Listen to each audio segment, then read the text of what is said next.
The wedding reception was ending, and torrential rain hammered against the windows of the Pinecrest Country Club. My son Gary stood at the entrance, car keys in hand, watching me struggle with my soaked shawl. "Sorry, Mom, but Melanie's dress can't get wet, and there's only room for 2 in the car," he said, not even meeting my eyes.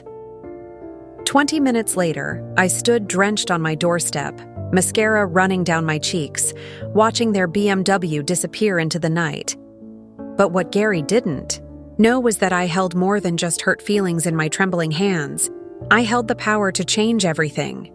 You see, for 3 years, I'd been secretly paying their $4,800 monthly mortgage, a fact that would soon become very clear when the payments stopped. Sometimes the people who take you for granted need to learn what life looks like without your support. Before we jump back in, tell us where you're tuning in from, and if this story touches you, make sure you're subscribed, because tomorrow, I've saved something extra special for you. My name is Amelia Hill, and for 62 years, I believed that unconditional love meant giving everything without expecting anything in return. I lived in a charming Tudor-style home in Maplewood Heights, a quiet neighborhood where morning joggers waved to each other and neighbors still borrowed cups of sugar. My late husband, Thomas, had left me well provided for when he passed 5 years ago, with a substantial life insurance policy and a pension that allowed me to live comfortably without financial worry. Gary Clark, my only son, had been the center of my universe since the day he was born 34 years ago. After Thomas died, Gary became not just my son, but my closest confidant, my weekend companion, and the person I called first with any news, good or bad. We had dinner together every Sunday at Romano's Italian Bistro, a tradition that started when he was in college and continued even after he married Melanie 3 years ago. Melanie Flores had swept into Gary's life like a whirlwind during his final year of business school. She was undeniably beautiful, with glossy dark hair and an Instagram-perfect smile, but there was something about her that made me uneasy from the beginning. Not her background. I'd never been the type to judge someone for their upbringing, but rather the way she seemed to calculate every interaction, measuring what each relationship could provide her. "Mom, you're going to love Melanie," Gary had said when he first brought her home for dinner. "She's ambitious, smart, and she really wants to get to know you."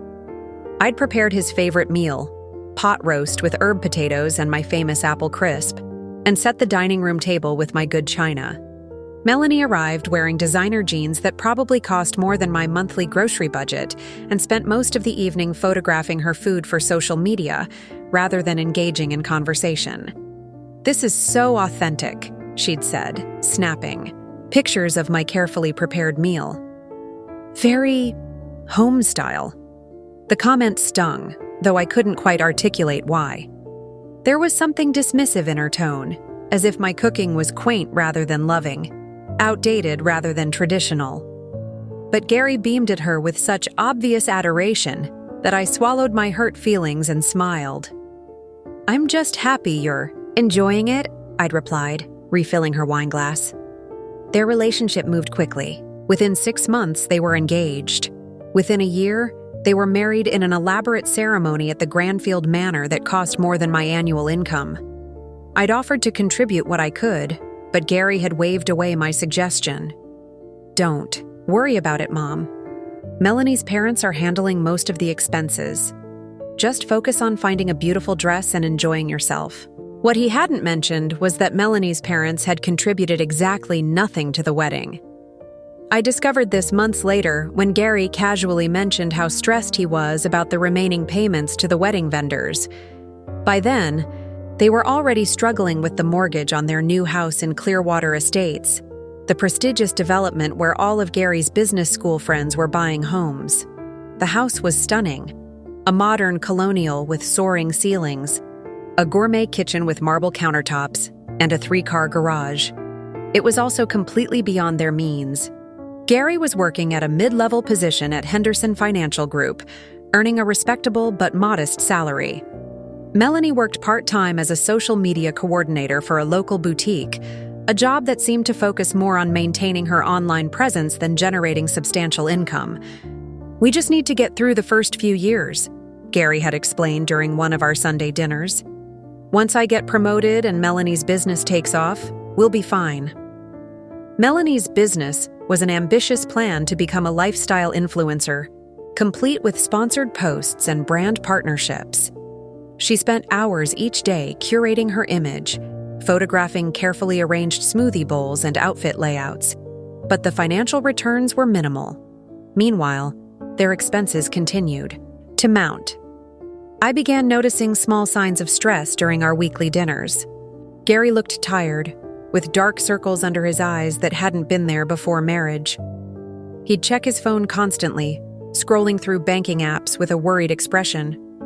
Melanie complained frequently about their temporary financial constraints, making comments about friends who could afford weekend trips to wine country or new furniture from high-end stores.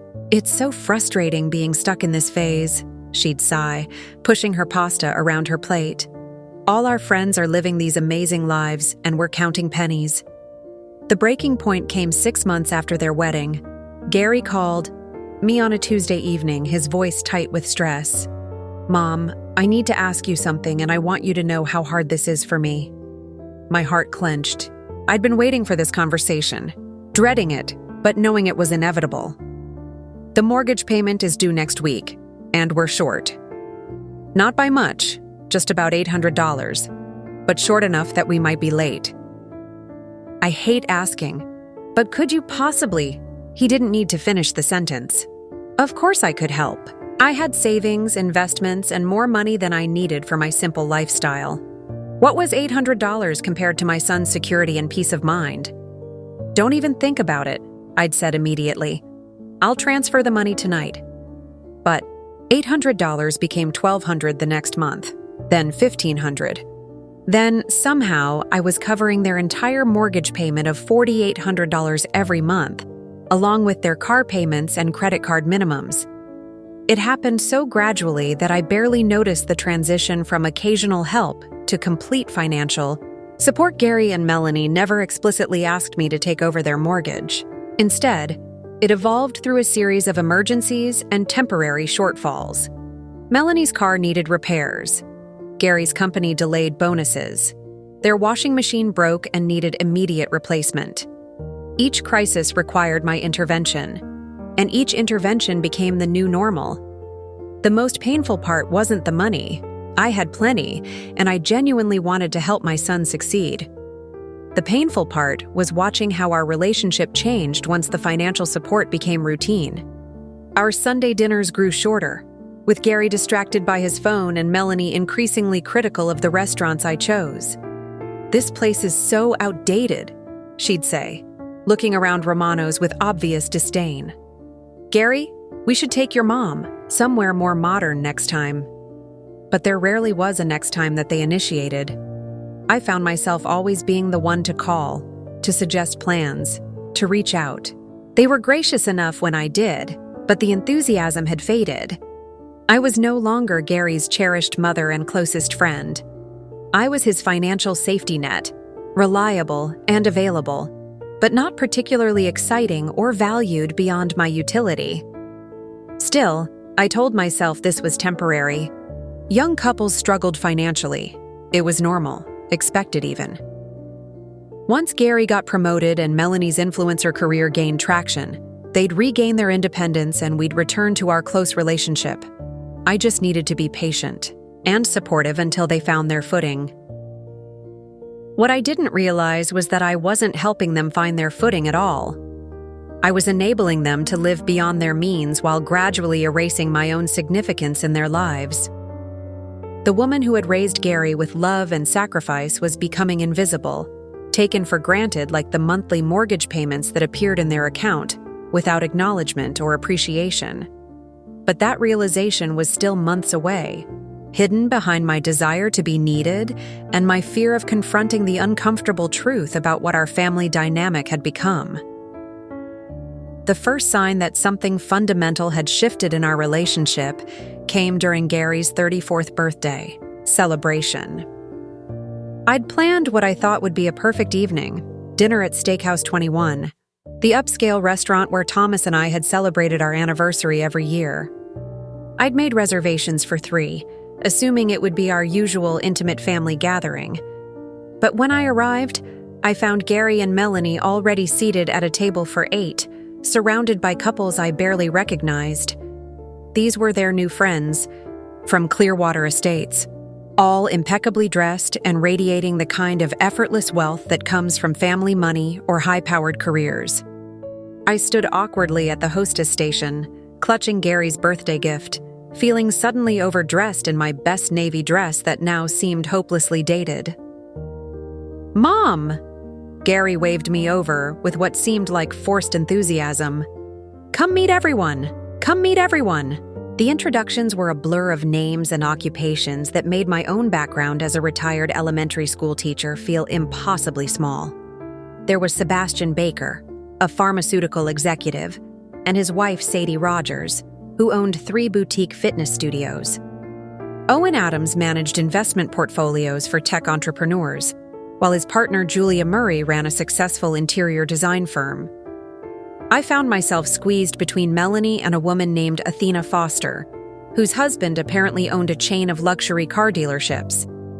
The conversation flowed around me like water around a stone, discussions of investment properties, Mediterranean vacations, and exclusive country club memberships. I tried to contribute when I could, but my stories about neighborhood book clubs and volunteer work at the animal shelter seemed to fall flat. Preparing and narrating this story took us a lot of time, so if you are enjoying it, subscribe to our channel. It means a lot to us. Now back to the story. "That's so sweet that you volunteer," Athena said with a patronizing smile. "I keep meaning to get involved in charity work, but between the kids' activities and our social commitments, there's just no time." What stung most was watching Gary throughout the dinner. He hung on every word his new friends said, laughing too loudly at jokes that weren't particularly funny, name-dropping restaurants and experiences he couldn't possibly afford. When Sebastian mentioned a golf trip to Scotland, Gary immediately chimed in about wanting to visit the Highlands, though I knew he'd never expressed any interest in golf before meeting these people. "We should totally plan a group trip," Melanie added, her eyes lighting up. "Maybe for Gary's 35th? I watched Gary's face carefully, waiting for him to mention that he'd never been able to afford such extravagant trips. Instead, he nodded, enthusiastically, already calculating in his head how he could make it work, which, I realized with growing dread, meant calculating how I could make it work. When the check arrived, Sebastian immediately reached for it, but Gary protested loudly. "No way, it's my birthday. I've got this." I watched the color drain slightly from Gary's face when he saw the total, nearly $600 for the table. Without thinking, I reached for my purse, but Gary shot me a warning look that clearly said, "Not here, not in front of them." He handed over his credit card with a confident smile that didn't quite reach his eyes. Later, as we walked to our cars, Gary fell into step beside me while Melanie chatted with the other wives about some upcoming charity gala. "Thanks for coming, Mom," he said, but his tone was distant, distracted. "Of course, sweetheart," though I was surprised by the guest list. I thought it would just be the 3 of us. Gary's jaw tightened slightly. Melanie thought it would be fun to include our friends. We don't get to see them as much as we'd like. The emphasis on our friends wasn't lost on me. These weren't people I would ever be invited to spend time with independently. I was being politely excluded from their social circle, tolerated for special occasions, but not truly included. The next warning sign came a few weeks later during one of our increasingly sporadic Sunday dinners.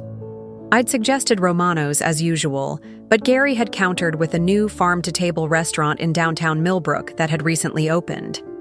The prices were astronomical, $38 for a pasta dish, $45 for fish, but Gary insisted he wanted to try it.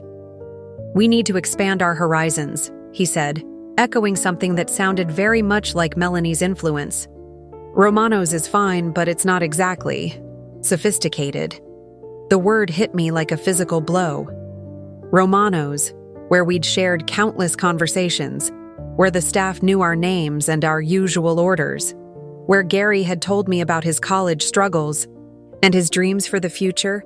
That place was no longer sophisticated enough for my son.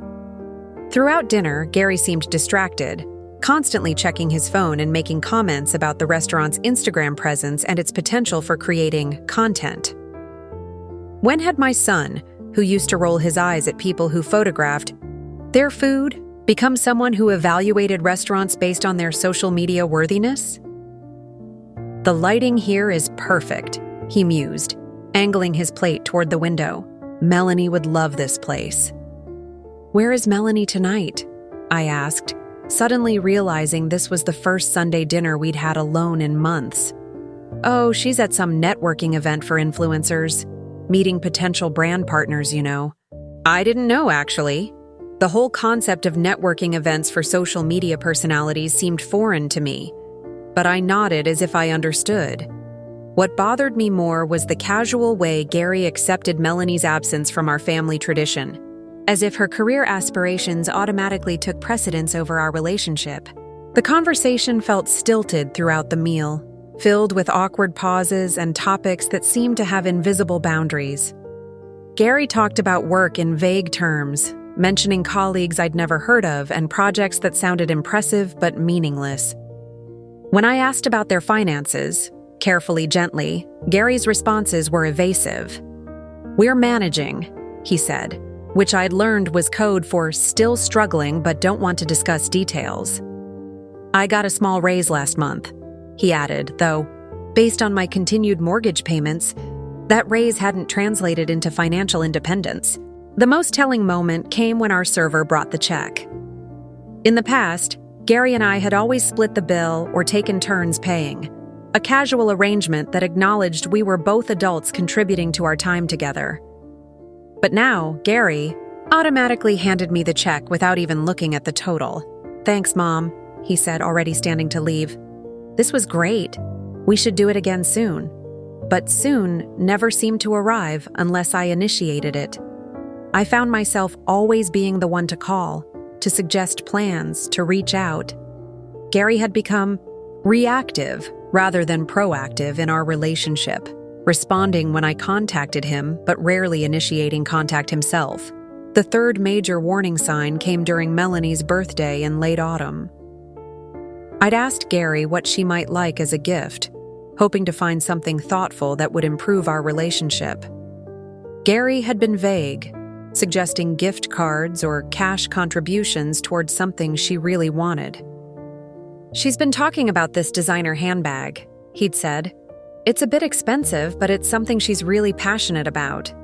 When I researched the bag he'd mentioned, a Hermes piece that cost more than my monthly mortgage payment, I realized we had very different definitions of a bit expensive.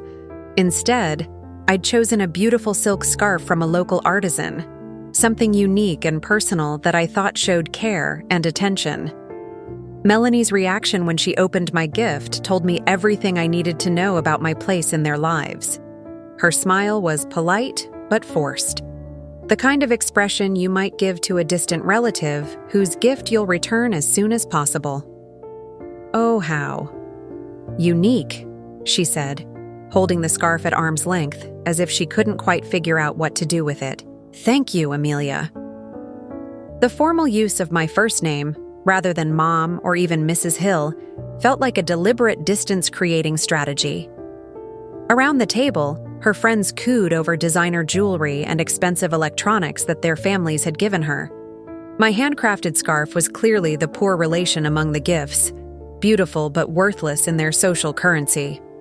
Gary didn't defend my gift or try to highlight its thoughtfulness. Instead, he quickly moved the conversation along, eager to avoid any awkwardness that might reflect poorly on their social standing.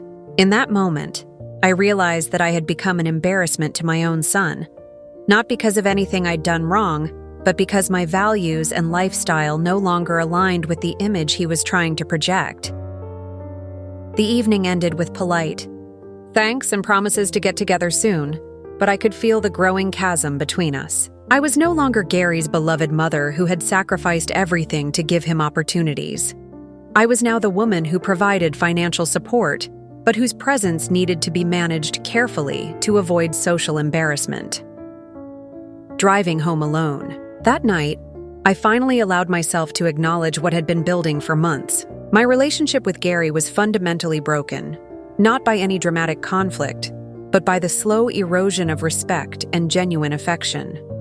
The money I provided had become more important than the love I offered, and somehow, I had enabled this transformation by never setting boundaries or demanding better treatment. But I still wasn't ready to confront the full scope of the problem. That reckoning would come later, under much more painful circumstances that would force me to see our relationship with brutal clarity. The invitation arrived on cream-colored cardstock with elegant gold embossing. Sebastian Baker and Sadie Rogers request the honor of your presence at the marriage of their daughter Madison to Jeffrey Ward. I stared at it for a long moment, surprised to be included in what was clearly going to be a high society affair. Then I noticed the handwritten note at the bottom. Looking forward to celebrating with Gary and Melanie's family. When I called Gary to ask about the wedding, his enthusiasm was immediately apparent. Isn't it exciting, Mom? It's going to be at the Ocean View Country Club. You know, the one that overlooks Sunset Bay. Madison's dress is custom Vera Wang, and they're flying in flowers from some exclusive farm in California. Sebastian says it's going to be the wedding of the season. The pride in Gary's voice when he talked about Sebastian's wealth made my stomach turn. When had my son become someone who measured events by their price tags rather than their meaning? That sounds lovely, I said carefully. I'm surprised they included me in the invitation. Well, they know we're close, Gary replied, though his tone suggested this closeness was more assumption than reality. Besides, Melanie thought it would be good for you to see how these kinds of events are done. The condescension in that statement took my breath away, as if I'd never attended a proper wedding before, as if my own wedding to his father, 36, years ago had been some backyard affair rather than the beautiful ceremony we'd saved for months to afford. I'm sure it will be educational, I managed, swallowing my hurt. The wedding was set for a Saturday evening in early December, and as the date approached, I found myself dreading it more and more. I spent an entire afternoon shopping for an appropriate dress, finally settling on a navy blue cocktail dress that was elegant but not attention-grabbing. The last thing I wanted was to embarrass Gary by either overdressing or underdressing for his new social circle. When Saturday arrived, the weather was ominous. Dark clouds had been gathering all day, and by late afternoon, the meteorologists were predicting severe thunderstorms. I called Gary to ask about carpooling to the venue, thinking it would be practical and give us a chance to spend time together. Oh, Mom, I wish you'd called earlier, he said, sounding genuinely regretful. Melanie and I are riding with the Adamses. Owen has this new Tesla and Melanie's been dying to try it out. But don't worry, the venue has valet parking. Another small rejection. Another instance of being an afterthought rather than a priority. I told myself it was fine, that I was being overly sensitive, but the pattern was becoming harder to ignore. The Ocean View Country Club was everything Gary had promised. Opulent, exclusive, and intimidating. Valets in crisp uniforms directed an endless stream of luxury vehicles, while guests in designer gowns and tailored tuxedos made their way up the marble steps. I felt distinctly out of place in my conservative dress and modest jewelry, but I held my head high and walked through the massive oak doors. The ceremony itself was undeniably beautiful. Madison looked radiant in her Vera Wang gown, and the flower arrangements were indeed spectacular. But what struck me most was the cold formality of it all. Everything was perfect, but nothing felt personal or meaningful. It was a performance of wealth rather than a celebration of love.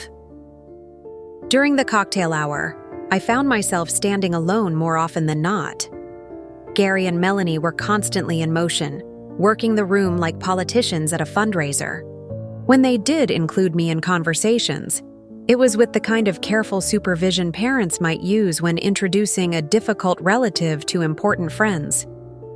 "This is Gary's mother, Amelia," Melanie would say, her smile bright but her eyes calculating. "She's retired from teaching. Isn't that nice?" The dismissive tone made it clear that teaching was a quaint profession, nothing like the important work done by the pharmaceutical executives and investment managers surrounding us. I began to understand that I wasn't just out of place socially. I was actively being positioned as someone to be politely tolerated rather than genuinely welcomed. The breaking point came during dinner. I'd been seated at a table with other +1s and family members who didn't quite fit the core social group. Gary and Melanie were at the head table with the wedding party, laughing and toasting with champagne that probably cost more per bottle than I spent on groceries in a week. Halfway through the meal, I noticed Gary checking his phone repeatedly, his expression growing increasingly tense. He leaned over to whisper something to Melanie, who immediately looked concerned. Then he stood up and walked directly to my table. "Mom, can I talk to you for a minute?" he asked, his voice tight with stress. We stepped away from the table, and Gary's composure immediately cracked. "We have a problem," he said, running his hand through his hair. "The mortgage payment didn't go through this month. The bank called, and they're saying we're 30 days late." "I thought you'd already sent it." My heart sank. In the chaos of wedding preparations and my own emotional turmoil, I'd completely forgotten to make their December payment. It was the first time in 2 years that I'd missed the deadline. "Gary, I'm so sorry. I'll call the bank first thing Monday morning and get it sorted out." "Monday?" His voice rose slightly, causing a few nearby guests to glance our way. "Mom, this is serious. Our credit score, our standing with the bank, this could affect everything." The panic in his voice was real, but what struck me most was his immediate assumption that this was my responsibility to fix. Not once did he suggest that maybe he and Melanie should handle their own mortgage payment. Not once did he acknowledge that I'd been covering this expense out of generosity, not obligation. I said, "I'll handle it, Gary. One late payment isn't going to ruin your credit." "You don't understand," he said, his tone becoming sharp. "Sebastian mentioned that his bank president will be here tonight. If word gets out that we're having financial problems, it could damage my reputation at work." "These people talk, Mom." The revelation that my son was more concerned about his social standing than our relationship hit me like a physical blow. He wasn't upset about the stress this might cause me, or grateful for the years of support I'd provided. He was worried about looking bad in front of people who barely knew his name. "I'll make sure it's taken care of first thing Monday," I repeated, trying to keep my voice steady. Gary nodded curtly and returned to his table, leaving me standing alone by the windows overlooking Sunset Bay. Through the glass, I could see storm clouds gathering on the horizon, their dark mass reflecting my own growing sense of dread. The rest of the evening passed in a blur of forced smiles and polite conversation. I watched Gary and Melanie continue to work the room, networking and socializing as if nothing had happened. Meanwhile, I sat at my table feeling increasingly invisible and unwelcome, counting the minutes until I could politely escape. But the worst was yet to come. As the reception wound down and guests began making their way to the exits, the storm that had been threatening all evening finally arrived with full force. Rain pounded against the windows, and thunder shook the building. The valet parking attendants scrambled to bring cars around as quickly as possible, but the delay was inevitable. I waited in the lobby with other guests, watching the chaos outside, and dreading the drive home in these conditions. That's when I overheard Gary talking to Owen Adams near the coat check. "Man, I hate driving in weather like this," Owen was saying, "especially with the new car. One hail ding and the resale value plummets." "Tell me about it," Gary agreed. "At least it's just the three of us, so we won't be cramped." 3 of us. Gary, Melanie, and Owen, in Owen's 2-seater Tesla.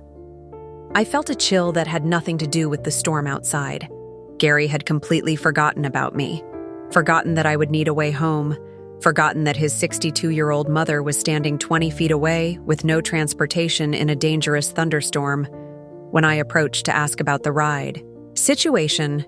Gary's face went through a series of expressions: confusion, realization, and then something that looked distinctly like annoyance.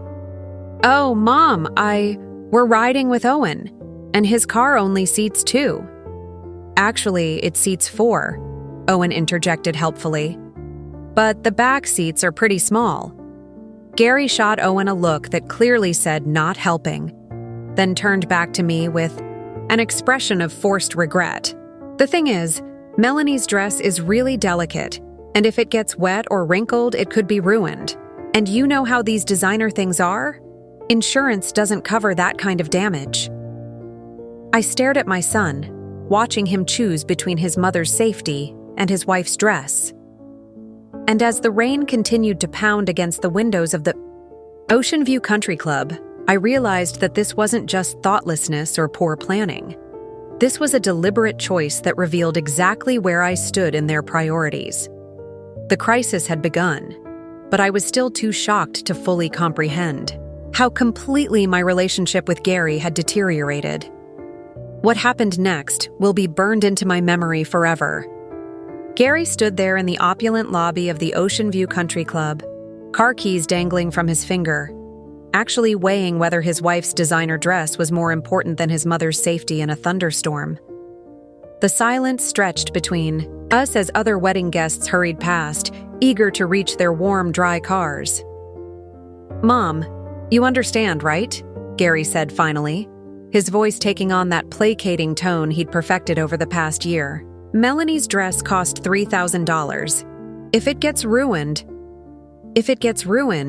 you can buy another one," I said quietly, surprised by my own directness.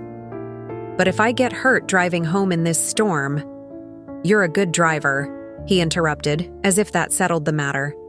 "And it's not that far to Maplewood Heights. 20 minutes, tops. 20 minutes in torrential rain, with flooding streets and visibility near zero. 20 minutes that could easily become an hour if I had to pull over and wait for the worst of the storm to pass. 20 minutes that my son was willing to risk because a piece of fabric mattered more than my life." "Gary," I said, my voice barely audible over the thunder outside. "I'm your mother. I'm your mother." Something flickered across his face. Was it guilt? Recognition? But then Melanie appeared at his elbow, her hand sliding possessively around his arm. "Babe, Owen's getting the car," she said, not even acknowledging my presence. "We should go. This rain is getting worse." And just like that, the decision was made. Gary gave me one last apologetic look, the kind you might give a stranger whose elevator you're too impatient to hold, and followed his wife toward the exit. "I'll call you tomorrow, Mom," he said over his shoulder, already moving away. Drive safe, as if my safety was my responsibility alone. As if he bore no obligation to ensure his elderly mother made it home alive on one of the worst storm nights of the year. I stood there for a full minute, watching other families coordinate rides, watching husbands insist that elderly relatives ride with them while they took separate cars, watching normal human decency play out all around me while my own son disappeared into the night without a backward glance. The valet brought my 10-year-old Honda around, and I could see him wince as he handed me the keys. My car looked pathetic next to the BMWs and Audis that had been streaming through the pickup area all evening. "Be careful out there, ma'am," he said kindly. "The roads are pretty bad." The drive home was a nightmare. Rain pounded my windshield so hard my wipers couldn't keep up. Twice I had to pull over and wait for lightning strikes to stop, my hands gripping the steering wheel so tightly my knuckles went white. The streets of Clearwater Estates were already flooding, forcing me to take a longer route through unfamiliar neighborhoods. By the time I finally pulled into my driveway in Maplewood Heights, I was shaking uncontrollably, not from cold or fear, but from pure rage. For the first time in my adult life, I was genuinely angry at my son, not disappointed, not hurt, but furious. I sat in my car for 10 minutes, engine off, listening to the rain drum against the roof, and trying to process what had just happened. My son had abandoned me in a dangerous storm to protect his wife's dress. He had weighed my safety against a piece of clothing and chosen the clothing. But that wasn't even the worst part. The worst part was the casual way he'd done it, as if leaving me stranded was a minor inconvenience rather than a fundamental betrayal of everything a family should represent. Inside my house, I poured myself a glass of wine with trembling hands and sat in my kitchen, still wearing my damp navy dress, staring at the rain streaming down my windows. That's when the full scope of my situation finally hit me with brutal clarity. I had been subsidizing my son's lifestyle for 3 years, paying not just his mortgage, but his car payments, credit cards, and miscellaneous expenses. Conservative. Estimate: I'd given Gary and Melanie over $200,000 during their marriage. In return, I'd been gradually erased from their lives, treated as an embarrassment to be managed rather than a beloved family member to be cherished. The phone rang around midnight. Gary's name appeared on the caller ID, and for a moment, hope fluttered in my chest. Maybe he'd realized what he'd done. Maybe he was calling to apologize, to check if I'd made it home safely. "Hey, Mom." His voice was casual, unburdened by guilt. "Just wanted to make sure you got home okay. The roads looked pretty bad out there." "I'm fine," I said, my voice flat. "No thanks to you." A pause. "Mom, don't be like that. You know we would have made room if we could, but Owen's car really is tiny, and Melanie's dress—" "Stop," I interrupted. "Just stop talking about the dress. Look, I know you're upset, but you're being unreasonable. It was just one night, and you made it home fine. Everything worked out. Everything worked out." As if risking my life in a thunderstorm was an acceptable outcome as long as no actual harm occurred. As if his decision-making process had been sound, and I was simply overreacting to a minor inconvenience.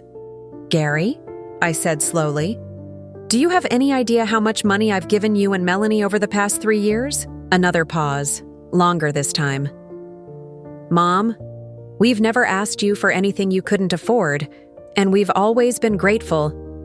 "How much, Gary?" "I don't know. We don't keep track of that stuff. You help us when we need it, and we appreciate it." The casual dismissal of what represented years of my savings, my security, my sacrifice, was the final straw. My son literally couldn't be bothered to keep track of how much of my life I'd given to fund his lifestyle. "The December mortgage. Payment," I said, my voice growing stronger with each word. "The one that was so important that you panicked about it at the wedding. How much is it?" "You know how much it is. $4,800. "And how many months have I been making that payment?" Silence. "Gary, how many months?" Look, Mom, I don't see what this has to do with anything. You offered to help and we accepted. If you're having second thoughts—" 36 months, I said. 36 months of mortgage payments, plus car payments, plus credit card payments, plus emergency expenses. Over $200,000, Gary. I've given you over $200,000. The silence stretched so long I wondered if the call had dropped. "Mom," he said finally, his voice taking on that same placating tone. "If money is getting tight for you, we can work something out. Maybe cut back on some of the extra stuff." Cut back on some of the extra stuff. As if my financial support was a luxury service he was graciously willing to reduce rather than the foundation that made his entire lifestyle possible. "And tonight," I continued, "after I've financially supported your marriage for 3 years, you left me stranded in a thunderstorm because your wife's dress was more important than my safety. That's not what happened, and you know it. We would have helped if we could, but the logistics, I repeated. That's what I am to you now, a logistics problem." "Mom, you're being dramatic. Everything turned out fine. Everything turned out fine." There it was again, The assumption that outcomes justified decisions, that my son could treat me however he wanted as long as no measurable harm resulted. I hung up the phone without saying goodbye. For the rest of that night, I sat in my kitchen and confronted the truth I'd been avoiding for months.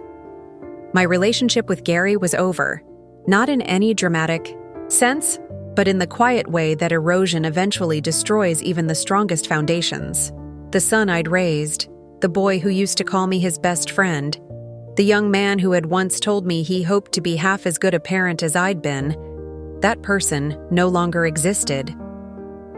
In his place was a stranger who valued designer dresses more than his mother's life, who couldn't be bothered to track the money I gave him, who treated my love like a financial service that could be adjusted based on his convenience. The worst part wasn't the money, though that stung. The worst part wasn't even being abandoned in the storm, though that was unforgivable. The worst part was the realization that I had enabled this transformation every step of the way. By never setting boundaries, never demanding respect, never requiring appreciation, I had taught my son that my love was worthless because it cost him nothing. But as I sat there in my damp dress at 2 a.m., something else began to grow alongside, my grief and anger. For the first time in 3 years, I felt a spark of my old strength, the fierce independence that had helped me build a life with Thomas, raise a son as a single parent after his death, and create financial security through careful planning and hard work. Gary had made his choice tonight. He'd chosen Melanie's dress over my safety, his social standing over our relationship, his new life over the woman who had made it all possible. Now it was time for me to make my choice. I woke up Sunday morning with a clarity I hadn't felt in years. The storm had passed, leaving behind crisp December air and brilliant sunshine that streamed through my bedroom windows. But more importantly, the emotional storm that had been building inside me for months had finally broken, washing away the self-doubt and enabling behavior that had kept me trapped in an unhealthy dynamic. My first call was to my financial advisor, Ronald Wright, a methodical man in his 50s who had been managing my investments since Thomas's death. Ronald had watched me gradually liquidate accounts and redirect funds over the past 3 years, and while he'd never directly questioned my decisions, I could tell he'd been concerned about the pattern. "Emilia," he said when I reached him at home. "I was wondering when I'd hear from you. How are you doing after last night's storm?" "I'm doing better than I have in a long time, actually. Ronald, I need you to do something for me. And I need it done first thing Monday morning." "Of course. What can I help you with?" "I want a complete accounting of every transfer I've made to Gary and Melanie over the past 3 years. Every mortgage payment, every car payment, every emergency expense. I want dates, amounts, and a total figure." Ronald was quiet for a moment. "That's quite a comprehensive request. May I ask what's prompting this?" "Let's just say I'm finally asking the right questions. I can have that ready by noon on Monday. Emilia, are you all right? You sound different." "Different?" "Yes, I supposed. I did sound different. For the first time in 3 years, I sounded like myself. My second call was to my neighbor, Bruce Young, a retired detective who lived 3 houses down and had become a good friend over the past few years. Bruce was the kind of man who noticed things, which cars belonged in the neighborhood, which houses had lights on at unusual hours, which routines had changed. If anyone could help me understand the full scope of Gary and Melanie's situation, it would be Bruce. "Bruce, I need a favor, and it might sound a bit unusual." "Try me," he said, his voice warm with curiosity. "I need you to help me investigate my own son's finances." I explained the situation, carefully, objectively, without the emotional weight that had been clouding my judgment for months. Bruce listened without interrupting, occasionally asking clarifying questions that revealed his investigative training. "So you've been supporting them for 3 years, but you don't actually know what their income and expenses look like beyond what they've told you?" That's right. I've been taking their word for everything. Their financial struggles, their temporary setbacks, their future prospects. But after last night, I'm wondering if I've been played. Let me ask you something. Amelia, in 3 years of financial support, have you ever seen any evidence that their situation is improving? Any indication that they're building toward independence? I thought about it carefully. No. If anything, their expenses seem to have increased. Nicer restaurants, more expensive clothes, that house in Clearwater Estates that was already beyond their means. Classic pattern, Bruce said grimly.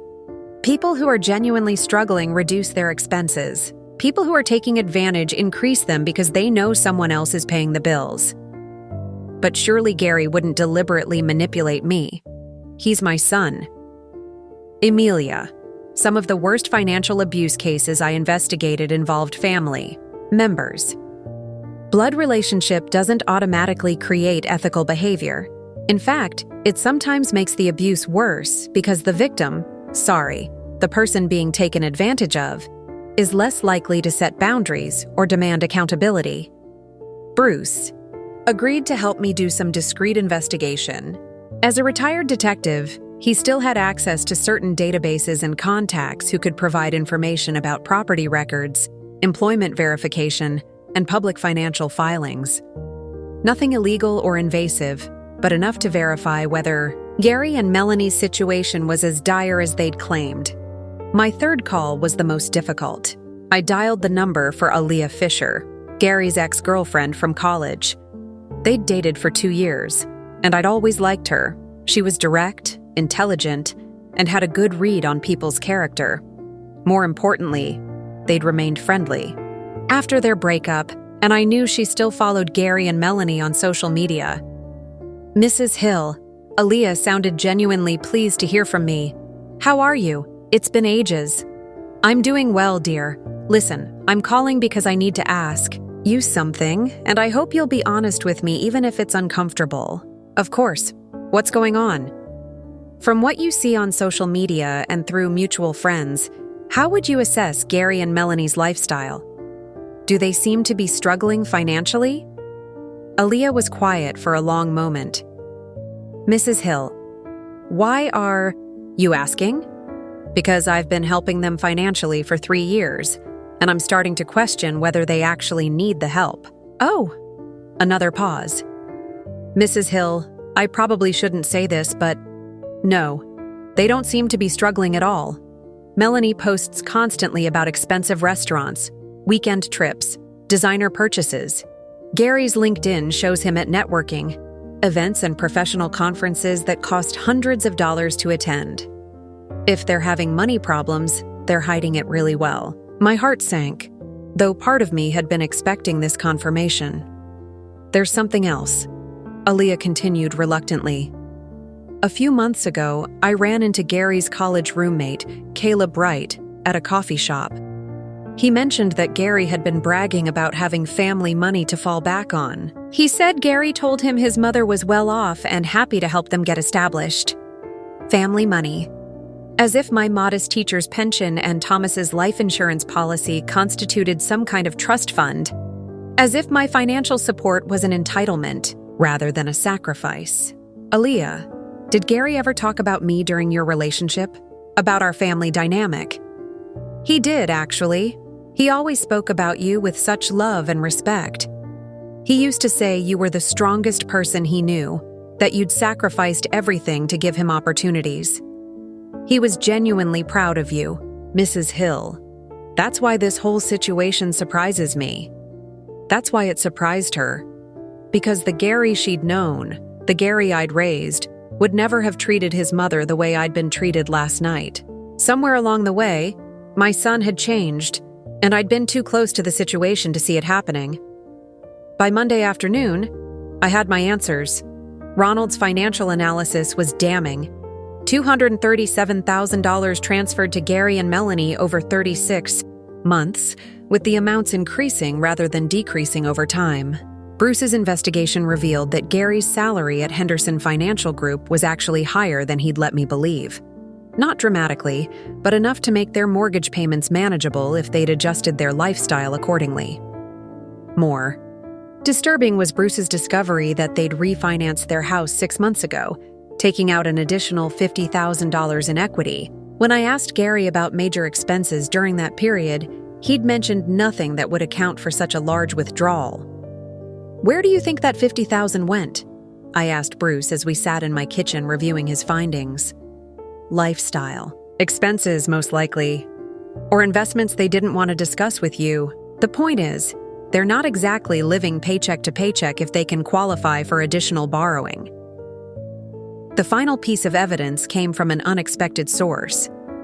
While researching Gary's professional activities, Bruce had found photographs from a Henderson Financial Group retreat that took place in Aspen last spring. The photos showed Gary and Melanie at an upscale ski resort, participating in activities that would have cost thousands of dollars. This was during the same period when Gary had called me in a panic about being short on their car payment. "Amelia," Bruce said gently, "I think you need to accept that this isn't about financial necessity. This is about lifestyle maintenance. They're using your support to fund a standard of living they can't afford on their own income." "But why?" I asked, though I was beginning to understand the answer. "Why not just live within their means?" "Because they don't want to. Because they've discovered that their current lifestyle is possible as long as you're paying for it. And because you've never required them to justify their expenses or demonstrate progress toward independence." That afternoon, I sat in my home office and made a list of every conversation I'd had with Gary about money over the past 3 years. When I looked at them objectively, stripped of my maternal desire to help and protect, a clear pattern emerged. Gary had become skilled at creating financial crises that required immediate intervention, preventing me from asking deeper questions about their overall situation. The broken washing machine that needed to be replaced immediately. The delayed bonus that meant they'd be short on the mortgage. The car repair that emptied their emergency fund. Each crisis had been presented as an isolated incident rather than part of a broader pattern of living beyond their means. But the most revealing discovery came when I cross-referenced Gary's crises with Melanie's social media posts. During the month when Gary claimed they were struggling to make their car payment, Melanie had posted photos from a weekend in Napa Valley. During the week when he'd asked for help with their electric bill, she'd shared pictures of a shopping trip that included several designer purchases. The evidence was overwhelming and heartbreaking. My son and his wife had been lying to me for years, not about everything, but about the things that mattered most. They'd manufactured financial desperation to justify taking my money, while maintaining a lifestyle they knew I would never approve of if I understood the full picture. Worse than the lying, though, was the realization that they'd been counting on my love for Gary to prevent me from asking hard questions. They'd weaponized my maternal instincts, knowing I would always choose to help rather than risk causing conflict or disappointment. As I sat surrounded by bank statements and investigation reports, I felt something shift inside me. The hurt and betrayal were still there, but they were being overshadowed by something much more powerful: determination. For 3 years, I'd been reacting to Gary and Melanie's manufactured crises, always playing defense, always trying to help them solve problems that turned out to be largely self-created. But now I had information. Now I understood the game they'd been playing. It was time to change the rules. Tuesday morning, I called Gary at his office. I'd never done this before. Our conversations had always been at his convenience, on his schedule, when he needed something from me. But this time, I was setting the terms. Henderson Financial Group, Gary Clark speaking. "Gary, it's your mother. I need to see you today. Can you come to my house after work?" There was a pause, and I could hear the surprise in his voice. "Mom, is everything okay? You sound different." "Everything's fine. I just need to discuss something important with you. Can you be here by 6? "Well, Melanie and I were planning to—" "Just you, Gary. This is between you and me." Another pause. longer this time. Okay, sure. I'll be there at 6. I spent the day preparing for the most difficult conversation of my life. I organized all the financial documents Ronald had provided, printed out screenshots of social media, posts that contradicted Gary's claims of financial hardship, and rehearsed what I wanted to say. This wasn't going to be an emotional confrontation driven by hurt feelings. This was going to be a business meeting between two adults discussing a financial arrangement that was no longer working. At exactly 6 o'clock, Gary's BMW pulled into my driveway.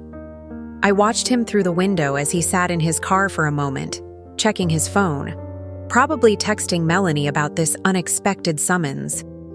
When he finally walked to my front door, his expression was cautious, uncertain. "Hi, Mom," he said, giving me a perfunctory hug as he entered.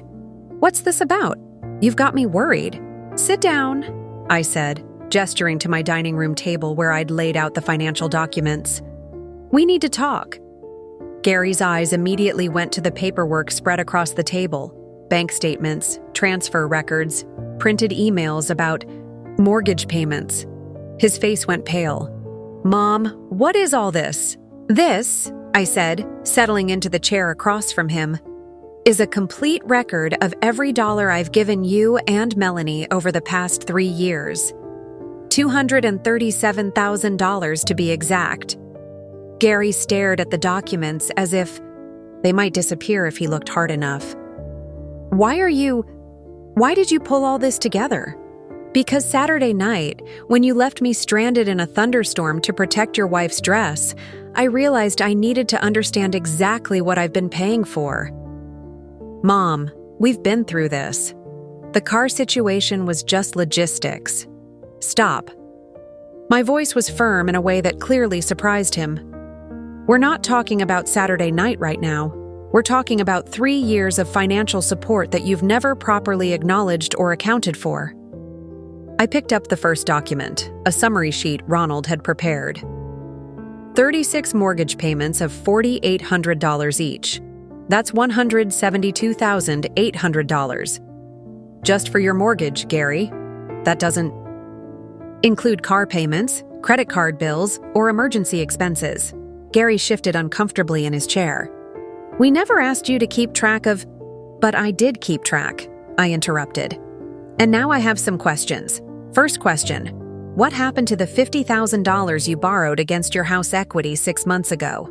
The color drained completely from Gary's face. Who told you about that?" "It's public record, Gary. Property refinancing documents are filed with the county. So I'll ask again. What happened to $50,000 that you borrowed while telling me you couldn't afford your monthly expenses?" Gary's mouth opened and closed several times before he managed to speak. "That money went to— we had some investments. Melanie's business needed startup capital." "What business?" "The social media influencing that generates maybe $300 a month." "She's building a brand, Mom. These things take time to develop." I pulled out my phone and showed him a screenshot of Melanie's Instagram post from the Aspen ski retreat. Is this part of building her brand? This photo from the Henderson retreat in March, when you called me panicking about being short on your car payment. Gary stared at the image, his jaw working silently. Or how about this one? I swiped to another screenshot, showing Melanie at an expensive spa. From the same week you needed help with your electric bill. Mom, you don't understand. Those trips, those experiences, they're networking opportunities. Melanie meets potential clients, makes connections. Gary. My voice cut through his explanation like a blade. Stop lying to me. The words hung in the air between us. In 34 years, I'd never directly accused my son of lying, even when I suspected it. But I was done protecting his feelings at the expense of my own dignity. I spoke with Aaliyah Fisher yesterday, I continued. She told me about your conversation with Caleb Wright, where you bragged about having family money to fall back on. Gary's face flushed red. You called my ex-girlfriend to spy on me? I called someone who knows you well enough to give me an honest assessment of your situation. And what she told me is that you and Melanie live like people with significant disposable income, not like people struggling to make ends meet. Just because we occasionally go out doesn't mean occasionally. I pulled out another document. Your restaurant charges on the credit card I pay off every month average $800 a week, Gary. $800 a week on dining out. That's more than most families spend on groceries. Gary looked down at his hands, unable to meet my eyes. Here's what I think happened, I said, my voice steady and calm. I think you and Melanie decided early in your marriage that you wanted to live like your wealthy friends in Clearwater Estates. I think you realized you could maintain that lifestyle as long as I was willing to pay your actual living expenses. And I think you've been manipulating my love for you to fund a life you can't afford and don't deserve. That's not, Gary started, then stopped. Mom, we appreciate everything you've done for us. We really do. No, you don't. If you appreciated it, you would have been transparent about your finances. You would have shown me evidence of progress toward independence. You would have treated me with respect instead of like an ATM machine with feelings you had to occasionally manage. Gary finally looked up at me, and I saw something in his eyes I'd never seen before. Fear. Not fear of disappointing me or hurting my feelings, but fear of losing access to my money. What do you want me to say, Mom? Yes, we've made some mistakes. Yes, maybe we should have been more careful with spending, but we can fix this. We can create a budget, be more transparent. Gary, do you love me? The question caught him off guard. Of course I love you. You're my mother. Do you respect me? A longer pause. Yes, of course. Then explain to me how someone who loves and respects me could leave me stranded in a dangerous thunderstorm to protect a piece of clothing. Gary's mouth opened, but no words came out. Explain to me how someone who loves and respects me could take over $200,000 of my money while lying about their actual financial situation. I never lied. You lied by omission. You lied by creating false emergencies. You lied by letting me believe you were struggling when you were actually living better than most people in this country. Gary's composure finally cracked. What do you want from me, Mom? You want me to grovel? You want me to pay you back? Fine. We'll pay you back. It might take a while, but what I want, I said, standing up from the table, is for you to acknowledge that what you've done is wrong. Not just financially irresponsible, but morally wrong. You've taken advantage of my love for you in the most calculating way possible. Gary stood as well, his face flushed with anger now rather than embarrassment. You offered to help us, Mom. We didn't force you to do anything. You're right. I offered to help. But help implies a temporary situation, with a clear path to independence. What you created was permanent dependency that benefited you and diminished me. That's not what we intended. Intentions don't matter, Gary. Results matter. And the result is that you've spent 3 years treating me like a bank while gradually erasing me from your life as a person. Gary grabbed his keys from the table, his jaw set in a stubborn line that reminded me painfully of his father. I don't know what you want me to say, Mom. We made some mistakes, but so did you.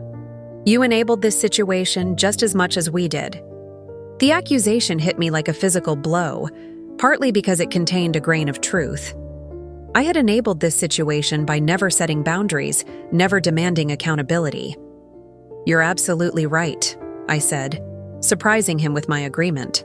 I did enable this situation, but that's about to change. Gary paused at my front door, his hand on the knob. What's that supposed to mean? It means that as of today, your financial support from me is ending. All of it. Mortgage payments, car payments, credit cards, everything. Gary turned around slowly, his face a mixture of disbelief and panic. Mom, you can't be serious. We have obligations, contracts. You have obligations. You and Melanie, not me. But the mortgage payment is due next week. If we miss another one, then you'd better figure out how to make it, or sell the house. Or move somewhere you can actually afford. Gary stared at me as if I'd suddenly started speaking a foreign language. Mom, please, don't do this. We can work something out. We had 3 years to work something out, Gary. You chose not to. I opened the front door, indicating that our conversation was over. Gary stood there for a moment, clearly struggling to process this new reality, where his mother wasn't going to rescue him from the consequences of his choices. This isn't over, he said finally, his voice taking on a hard edge I'd never heard before. You can't just cut us off like this. We're family. Yes, I said sadly. We are family, and that's exactly why this hurts so much. After Gary left, I sat in my quiet house and felt something I hadn't experienced in years: peace. Not happiness. The conversation had been too painful for that. But the deep satisfaction that comes from finally telling the truth and standing up for yourself.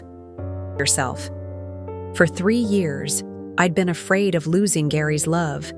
Tonight, I'd finally faced the devastating reality that I'd already lost it long ago. Now, at least, I could start the process of getting myself back. The phone started ringing at 7:30. The next morning, I let it go to voicemail, then listened to Melanie's voice, high-pitched with panic and barely controlled fury. Amelia, I don't know what you said to Gary last night, but he came home completely devastated. You need to call me back immediately so we can discuss this like adults. There are legal contracts involved here, financial commitments that can't just be canceled because you're having some kind of emotional crisis. Legal contracts, financial commitments, emotional crisis. Even in her panic, Melanie couldn't bring herself to acknowledge that what I'd been providing was generosity, not obligation. To her, I was simply a financial resource that had malfunctioned and needed to be reset. The second message came an hour later, Gary this time, his voice strained but attempting diplomacy. Mom, I know you're upset, and I understand why. Maybe I haven't been as appreciative as I should have been, but cutting us off completely seems extreme. Can we meet for lunch today and talk through this calmly? I'm sure we can find a solution that works for everyone. A solution that works for everyone. Translation: a solution that allows them to keep my money while making minimal changes to their behavior. I deleted both messages without responding and made myself a cup of coffee, settling into my breakfast nook with the morning newspaper. For the first time in years, I had nowhere I needed to be, no crisis to solve, no one else's emergency to manage. The silence felt luxurious. Around 10 o'clock, my doorbell rang. Through the window, I could see a black BMW in my driveway. Not Gary's car, but a newer model with temporary plates. A woman I didn't recognize stood on my doorstep, impeccably dressed in a designer suit that probably cost more than my monthly grocery budget. I opened the door cautiously. "Can I help you, Mrs. Hill?" I'm Madeline Rivera, Gary and Melanie's financial advisor. I was hoping we could have a conversation about the current situation. Financial advisor. In 3 years of supporting them, Gary had never mentioned having a financial advisor. I stepped aside to let her in, curiosity overcoming caution. Madeline settled herself in my living room with the practiced ease of someone accustomed to managing difficult conversations. She was probably in her early 40s, with perfectly styled hair and the kind of confident bearing that comes from dealing with wealthy clients. "Mrs. Hill, I want to be direct with you because I believe you deserve honesty. Gary and Melanie came to me this morning in significant distress about your decision to discontinue financial support." "I see. And what exactly is your role in their finances?" "I've been helping them optimize their investment strategy and plan for long-term wealth building. Given your generous support over the past few years, we've been able to implement some sophisticated financial instruments that have generated substantial returns." Investment strategy, long-term wealth building, sophisticated financial instruments. The corporate jargon made my head spin, but one thing was clear. While I'd been thinking I was helping Gary and Melanie survive, They'd been using my money to build wealth. "What kind of investments?" I asked carefully. Madeline opened her briefcase and pulled out a folder thick with documents. "A diversified portfolio including index funds, real estate investment trusts, and some higher-risk growth stocks. Gary has been quite savvy about maximizing the potential of your contributions." She spread several documents across my coffee table, pointing to charts and graphs that showed impressive growth over the past 36 months. According to these records, Gary and Melanie had turned my monthly support into a portfolio worth over $180,000. "I don't understand," I said, studying the numbers. "If they have all this money invested, why do they need my help with basic expenses?" Madeline's expression became carefully neutral. "Well, these are long-term investments. The strategy has been to live off your support while allowing their investment portfolio to grow undisturbed. It's actually quite brilliant. They've essentially created a situation where your generosity funds their current lifestyle, while their own money multiplies for future security." Quite brilliant. She said it with genuine admiration, as if Gary and Melanie had invented some new form of financial planning rather than manipulating their mother's love to fund their greed. "So while I've been sacrificing my own financial security to help them with their mortgage and daily expenses, they've been investing money they told me they didn't have?" "Mrs. Hill, I think there may have been some miscommunication about the nature of your arrangement with Gary and Melanie. From my perspective, this has always been a family wealth-building strategy. Your contributions allow them to maintain their quality of life while building substantial assets for the future. Family wealth-building strategy," I repeated slowly. "Whose family?" "Well, yours, of course. Gary is your heir, so ultimately, any wealth he builds benefits your family legacy." The audacity of this reasoning took my breath away. They'd turned my exploitation into a favor they were doing for me, a way of ensuring that my money would eventually benefit the family, meaning Gary and Melanie. "Ms. Rivera, let me ask you something. Did Gary or Melanie ever mention that I was unaware of these investments?" A flicker of uncertainty crossed her face. "I assumed you were fully informed about their financial planning. Gary always spoke as if you were partners in these decisions." "Partners?" I said, feeling anger rise in my chest. Did partners usually keep secrets from each other about how their money was being used? "Mrs. Hill, I'm beginning to sense that there may have been some misunderstandings." "There have been no misunderstandings," I interrupted. "There has been deliberate deception. For 3 years, Gary and Melanie have told me they were struggling financially while using my money to build personal wealth. They've let me believe I was helping them survive while they were actually getting rich off my generosity." Madeline began gathering her documents, clearly realizing that this conversation wasn't going as planned. "Perhaps I should let Gary and Melanie explain their perspective." "Their perspective is clear," I said, standing up. "They've been running a con game on their own mother, and you've been helping them do it. Mrs. Hill, I assure you, nothing about this arrangement has been illegal or even unethical from a financial planning standpoint." "From a financial planning standpoint, maybe not. From a human decency standpoint, absolutely." After Madeline left, I sat in my living room staring at the business card she'd forgotten on my coffee table. Madeline Rivera, Certified Financial Planner, Rivera Wealth Management. A quick internet search revealed that her firm specialized in high-net-worth family wealth strategies and multi-generational asset protection, high-net-worth families. That's what Gary and Melanie had become, thanks to my money.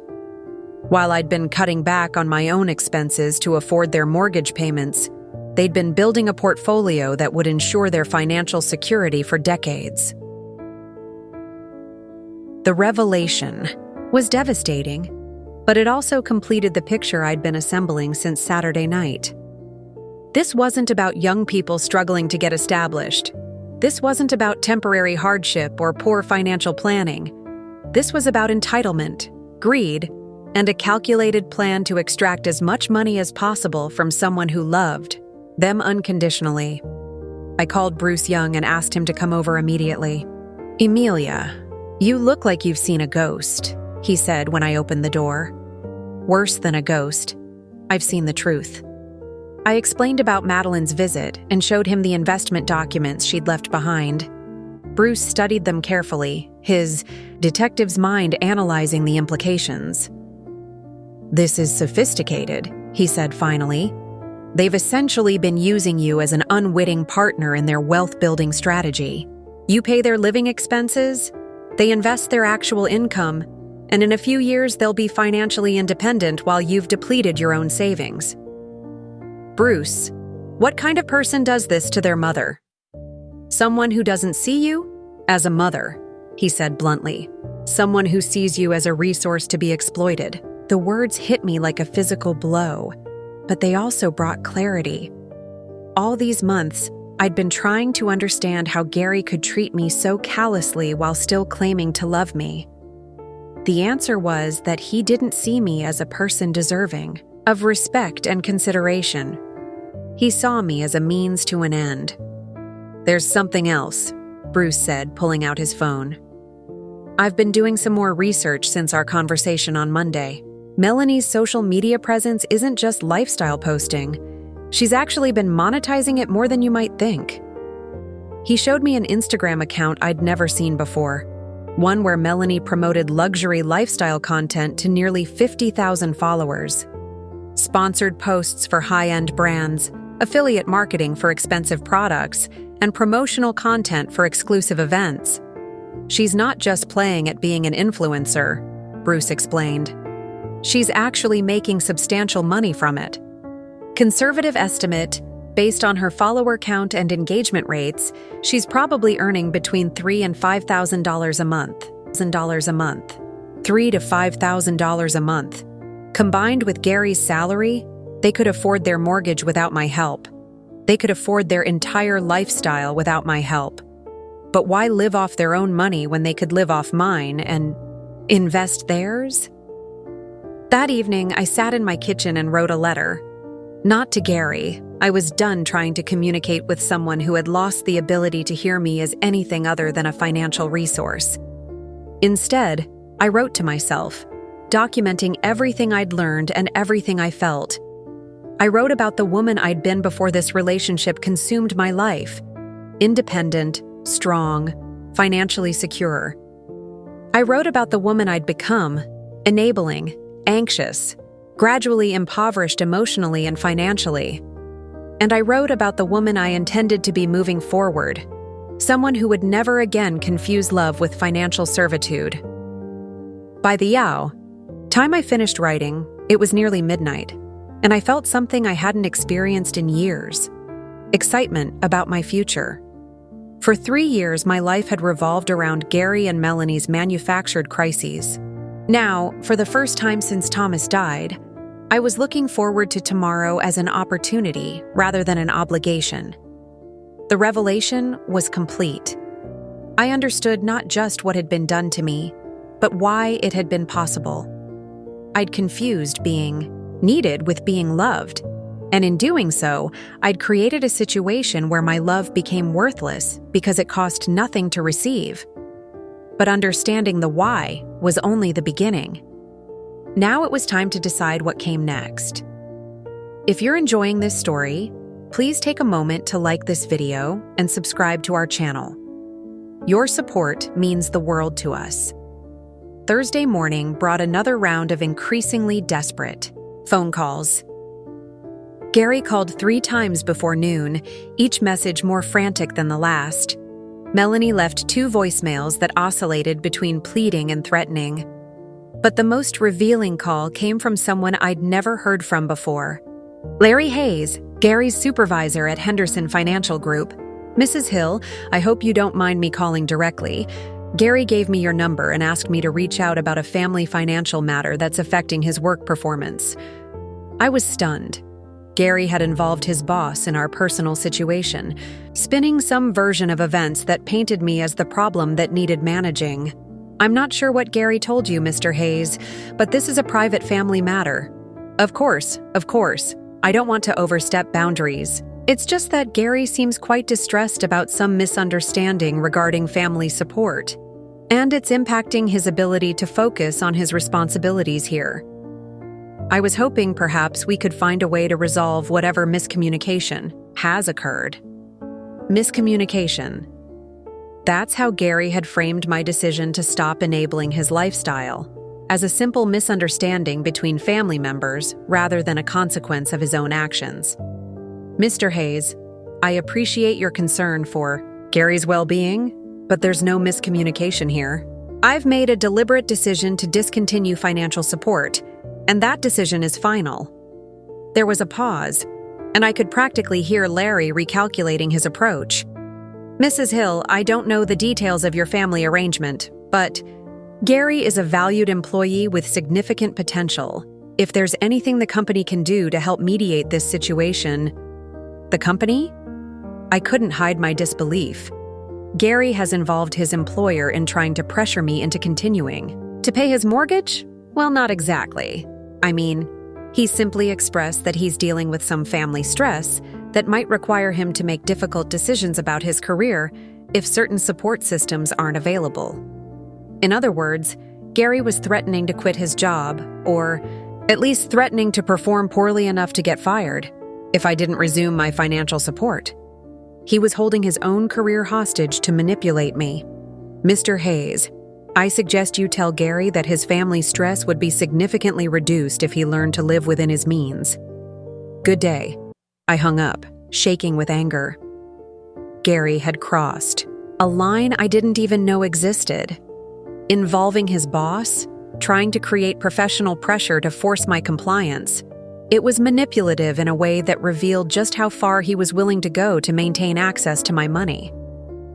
An hour later, my doorbell rang again. This time, it was a young man in an expensive suit carrying a leather briefcase, looking like he'd stepped out of a legal drama. Mrs. Hill? I'm Noah Johnson from Clearwater Legal Associates. I represent Gary Clark and Melanie Flores in a family. Financial matter. A lawyer. They'd sent a lawyer to my house. I'm afraid I don't understand, I said, though a cold dread was settling in my stomach. May I come in? This would be better discussed privately. Against my better judgment, I let him into my living room. Noah Johnson was probably in his 30s, with the kind of polished confidence that comes from expensive education and wealthy clients. He settled himself carefully on my sofa and opened his briefcase with theatrical precision. Mrs. Hill, my clients have asked me to discuss what they believe may be a breach of an implied family financial contract. An implied contract? Yes. Based on the pattern of financial support you've provided over the past 3 years, my clients have established certain financial obligations and lifestyle commitments that rely on the continuation of that support. Sudden withdrawal of funds without proper notice could constitute a breach of good faith dealing. I stared at this young man, trying to process the audacity of what I was hearing. Gary and Melanie were threatening to sue me for stopping my own financial generosity. Mr. Johnson, there was never any contract, implied or otherwise. I was helping my son and his wife out of love, not legal obligation. Mrs. Hill, the law recognizes that family relationships can create enforceable obligations even without formal written agreements. When someone reasonably relies on consistent financial support to make major life decisions, like purchasing a home, for instance, the sudden withdrawal of that support can cause significant damages. Damages? My voice rose despite my efforts to stay calm. They want to sue me for damages because I stopped paying their bills? Not sue, necessarily. My clients prefer to resolve this amicably. They're prepared to accept a structured wind-down of support over 12 months, which would give them time to adjust their financial planning without causing undue hardship. 12 more months. They wanted 12 more months of my money while they figured out how to maintain their lifestyle without me. The entitlement was breathtaking. Mr. Johnson, I want you to leave my house immediately. Mrs. Hill, I understand this is emotional, but I encourage you to consider the legal implications. Get out. He gathered his papers with wounded dignity, as if my refusal to be intimidated was somehow unreasonable. I'll be filing a formal notice with the court on Monday. You'll want to retain counsel." After he left, I sat in my kitchen and tried to process what had just happened. My own son was threatening legal action to force me to continue funding his lifestyle. The boy I'd raised, the young man I'd sacrificed for, was prepared to take me to court over money I'd given freely out of love. But as the shock wore off, something else emerged. Rage. Pure, clean anger that burned away the last remnants of guilt and self-doubt I'd been carrying. Gary had shown me exactly who he'd become, and that person was someone I no longer recognized or respected. I called Bruce Young immediately. "They sent a lawyer to my house," I said without preamble when he answered. "I'll be right over." Bruce arrived within 10 minutes, his face grim when I explained about Noah Johnson's visit and the threatened legal action. "Amelia, this is harassment, plain and simple. They're trying to intimidate you into compliance by making you think you have legal obligations that don't exist. But what if they're right? What if there is some kind of implied contract? There isn't. I've seen this tactic before. Unscrupulous people using legal language to scare family members into continuing financial support. No court in this country is going to force a mother to pay her adult son's mortgage." Bruce pulled out his phone. "I'm calling my lawyer friend Gabriel Nelson. He specializes in family law and elder financial abuse. He'll shut this down fast." While Bruce made his calls, I found myself thinking about the woman I'd been 3 years ago. That Amelia would have been terrified by the lawyer's visit, would have probably agreed to the 12-month wind-down just to avoid conflict. But I wasn't that woman anymore. Gabriel Nelson arrived that afternoon, a distinguished man in his 60s with kind eyes and the bearing of someone who'd fought many battles on behalf of vulnerable clients. "Mrs. Hill, I've reviewed the basics, facts with Bruce, and I want to assure you immediately that you have no legal obligation to continue supporting your son financially. What they're attempting is a form of financial extortion." But the lawyer seemed so confident. Of course he did. That's the point. They're counting on you being intimidated by legal jargon and threats. "But Mrs. Hill, let me be very clear. If they actually file any legal action against you, we'll not only have it dismissed immediately, we'll countersue for harassment and elder financial abuse. Elder financial abuse." I'd never thought of my situation in those terms. But Gabriel was right. Gary and Melanie had been systematically exploiting my financial resources while manipulating my emotions to prevent resistance. "What do you recommend I do?" "First, we send a cease and desist letter to their lawyer, making it clear that any further harassment will result in legal action. Second, we document everything, every threat, every manipulative phone call, every attempt to pressure you. Third, we prepare a restraining order if they escalate further." "A restraining order? Against my own son?" Gabriel's expression softened. "Mrs. Hill, I know this is painful, but your son has chosen to treat you as an adversary rather than family. Sometimes protecting yourself requires acknowledging that relationship dynamics have become toxic. That evening, I made the most difficult decision of my life. I called my bank and formally blocked all automatic transfers to Gary and Melanie's accounts. I changed my phone number and gave the new one only to trusted friends. And I instructed Gabriel to send the cease and desist letter immediately. But there was one more thing I needed to do. I sat down and wrote a letter, not to Gary this time, but to Melanie's parents, who lived in Phoenix and had remained notably absent from their daughter's wedding expenses and lifestyle choices. "Dear Mr. and Mrs. Flores," I began. "You don't know me well, but I'm Amelia Hill, Gary's mother and your daughter's mother-in-law.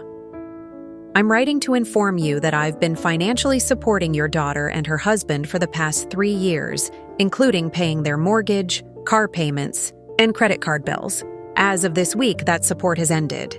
I thought you should know in case they reach out to you for help.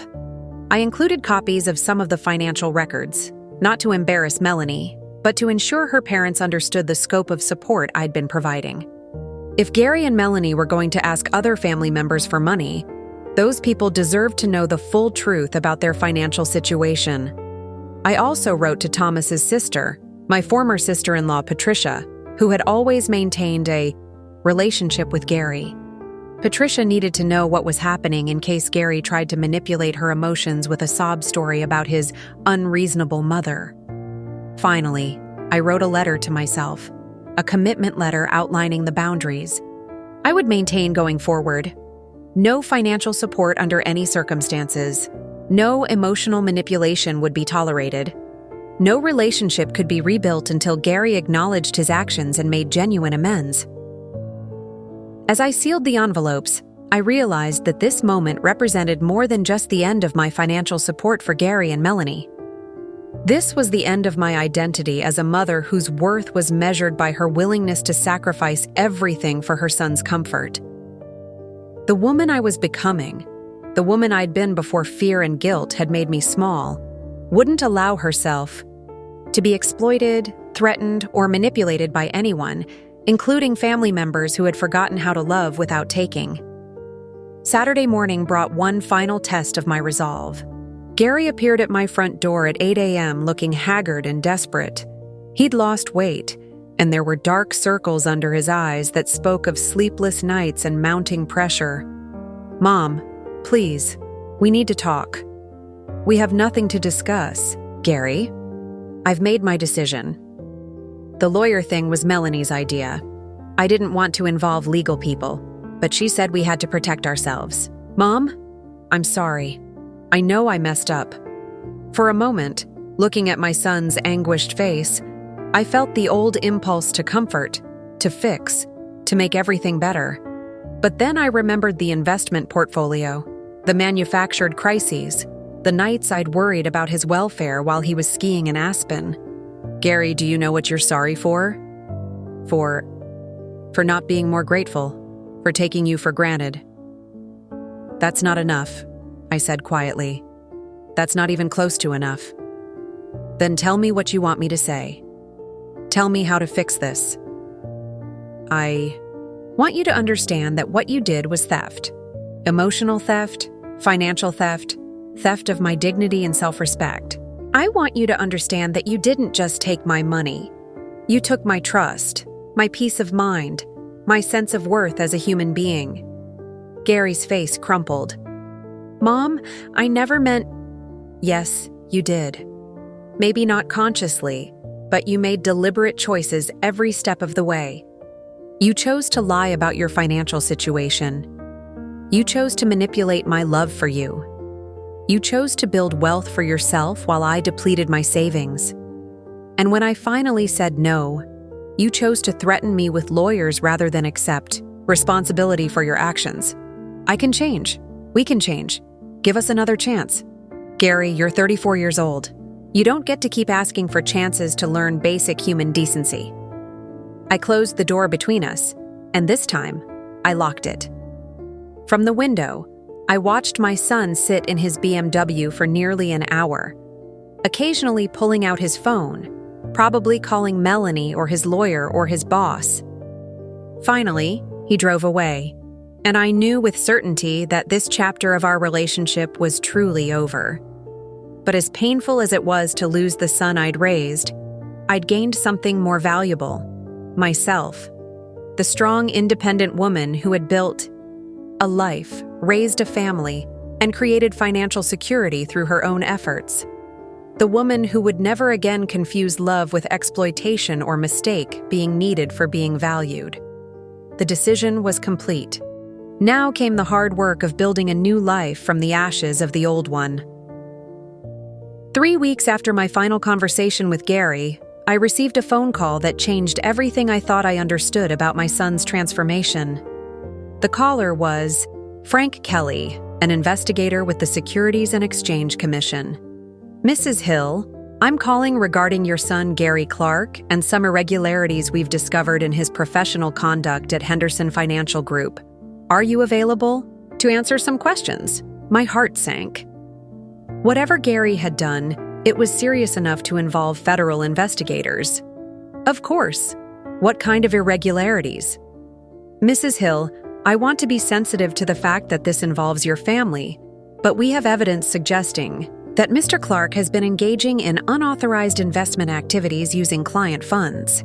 We're trying to understand the timeline and motivation behind these actions. Client funds. Gary had been stealing from his employer's clients. The room seemed to spin around me as I tried to process this information. Mr. Kelly, I think there may be some mistake. Gary works in financial planning, but he's not authorized to manage investments independently. That's correct, which is why his activities constitute fraud. Mrs. Hill, we have records showing that over the past 18 months, your son has diverted approximately $400,000 from client accounts into unauthorized investment vehicles.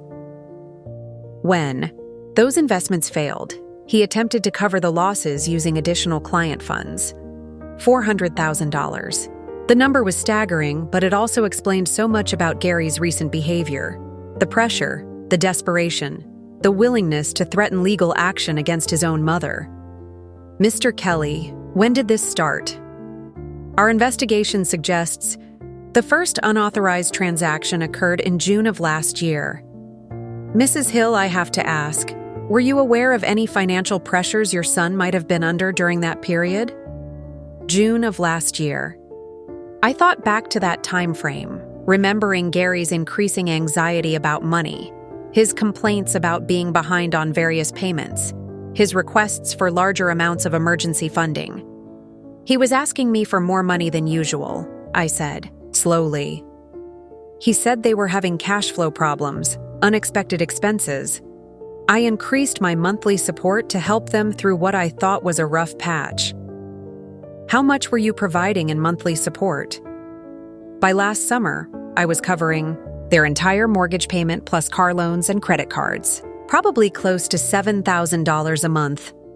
Frank Kelly was quiet for a moment. Mrs. Hill, I'm going to share something with you that might be difficult to hear. Based on our analysis of your son's bank records, it appears that he was using your financial support to maintain his lifestyle while gambling client funds in high-risk investments. When those investments failed, he doubled down, thinking he could recover the losses before anyone noticed. The revelation hit me like a physical blow. All these months, I'd been enabling Gary's gambling with stolen money. My support hadn't just funded his lifestyle. It had given him the freedom to risk other people's life savings in desperate attempts to get rich quick. Mr. Kelly, are the clients going to lose their money? Henderson Financial Group has agreed to make the clients whole, but your son is facing federal charges for securities fraud, wire fraud, and breach of fiduciary duty.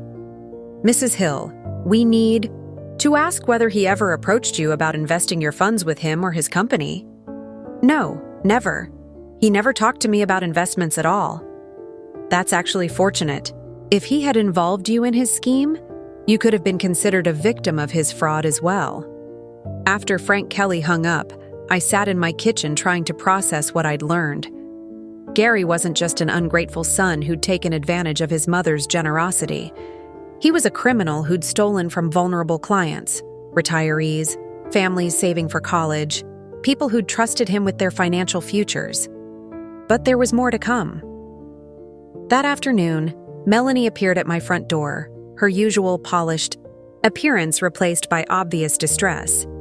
Her designer clothes were wrinkled, her makeup smeared, and her hands shook as she struggled to light a cigarette. Amelia, I need to talk to you. Melanie, I told Gary and your lawyer that I'm done with all of this. This isn't about money, she said, her voice breaking. Gary's been arrested. I led her into my living room, where she collapsed onto my sofa and began sobbing with the kind of raw desperation I'd never seen from her before. They came to the house this morning with handcuffs, she choked out between sobs. Federal marshals. The neighbors saw everything. They took Gary away and they seized all our bank accounts. Everything, Amelia. They froze everything. Melanie, I know about the securities fraud. An investigator called me earlier. Her head snapped up, her tears temporarily forgotten. You know? How much do you know? I know Gary stole $400,000 from clients. I know he was gambling with their money while I was paying his living expenses. Melanie's face crumpled again. "It's so much worse than that," she whispered. "Amelia, Gary has been lying to everyone, about everything." "What do you mean?" Melanie pulled out her phone and showed me a series of text messages. "Look at these. Gary has been borrowing money from everyone we know, telling each person a different story about why he needed it." I scrolled through the messages, my stomach churning as the scope of Gary's deception became clear. He'd borrowed $15,000 from Sebastian Baker, claiming he needed bridge financing for a real estate investment. He'd gotten $8,000 from Owen Adams by saying Melanie needed emergency medical treatment.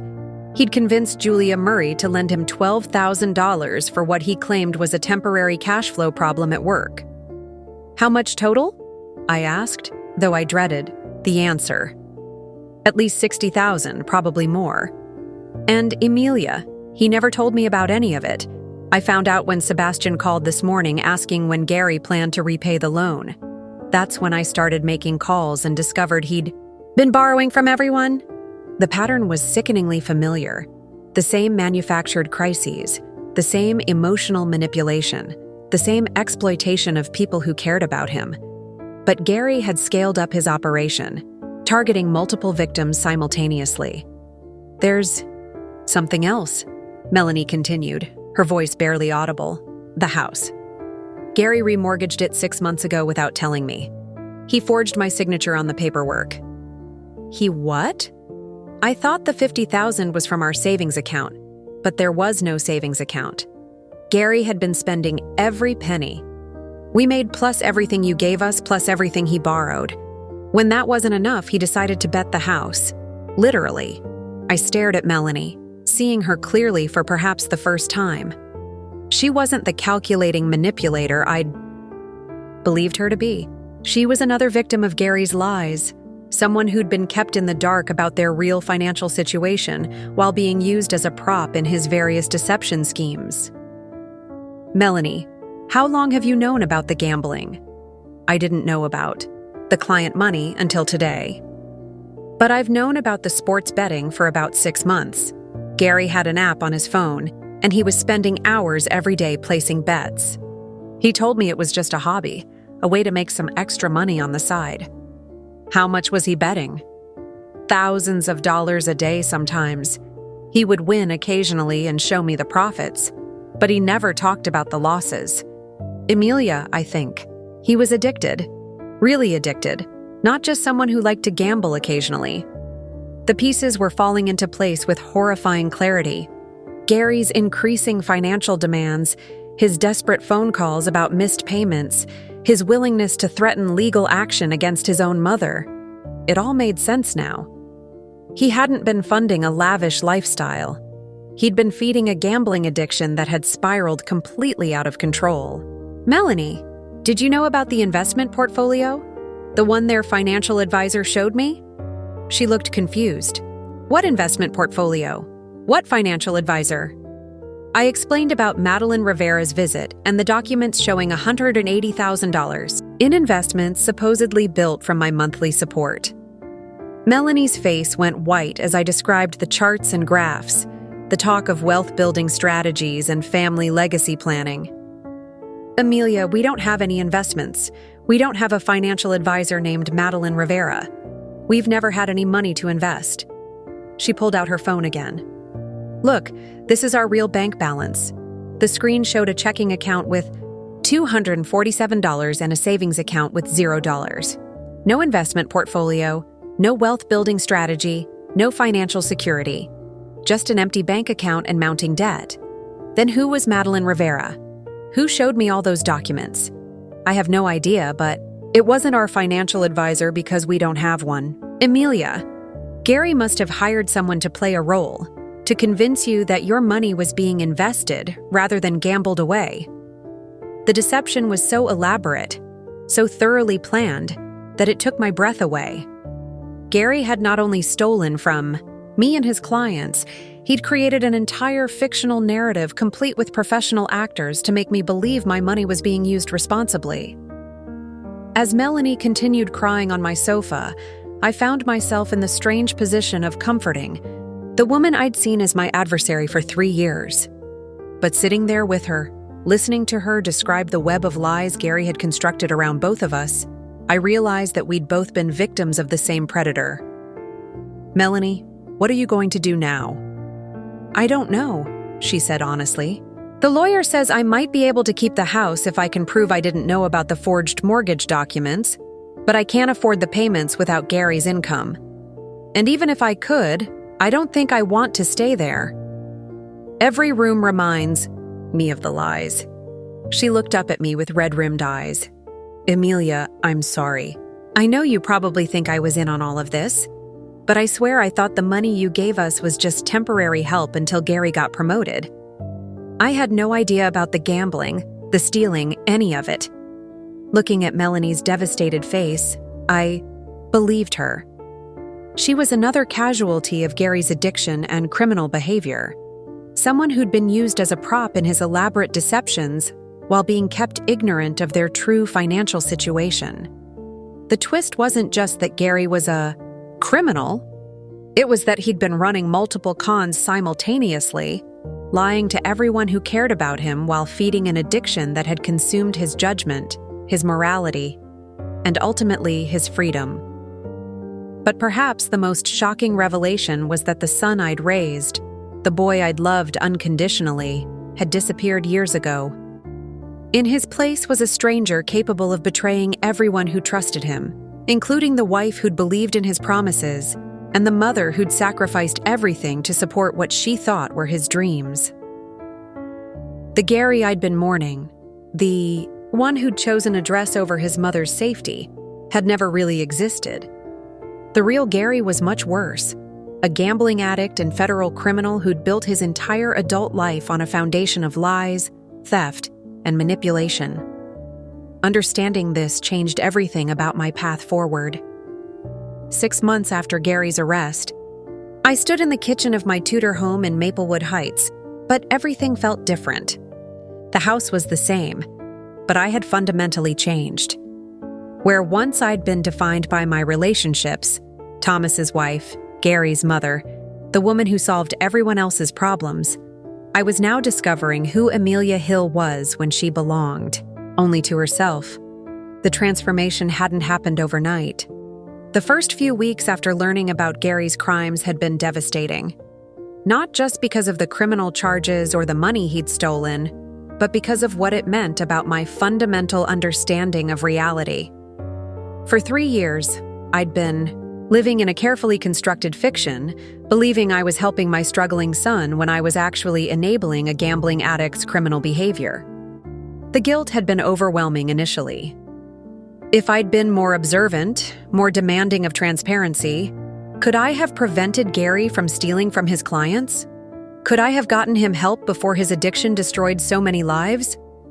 Bruce Young, who'd become my closest confidant through this ordeal, had been firm in his response. "Emilia, you can't take responsibility for choices Gary made as a grown man. Addiction doesn't excuse theft, and family loyalty doesn't require you to ignore criminal behavior." But Bruce's words, logical as they were, couldn't immediately heal the wound of discovering that the son I'd raised had become someone capable of such betrayal.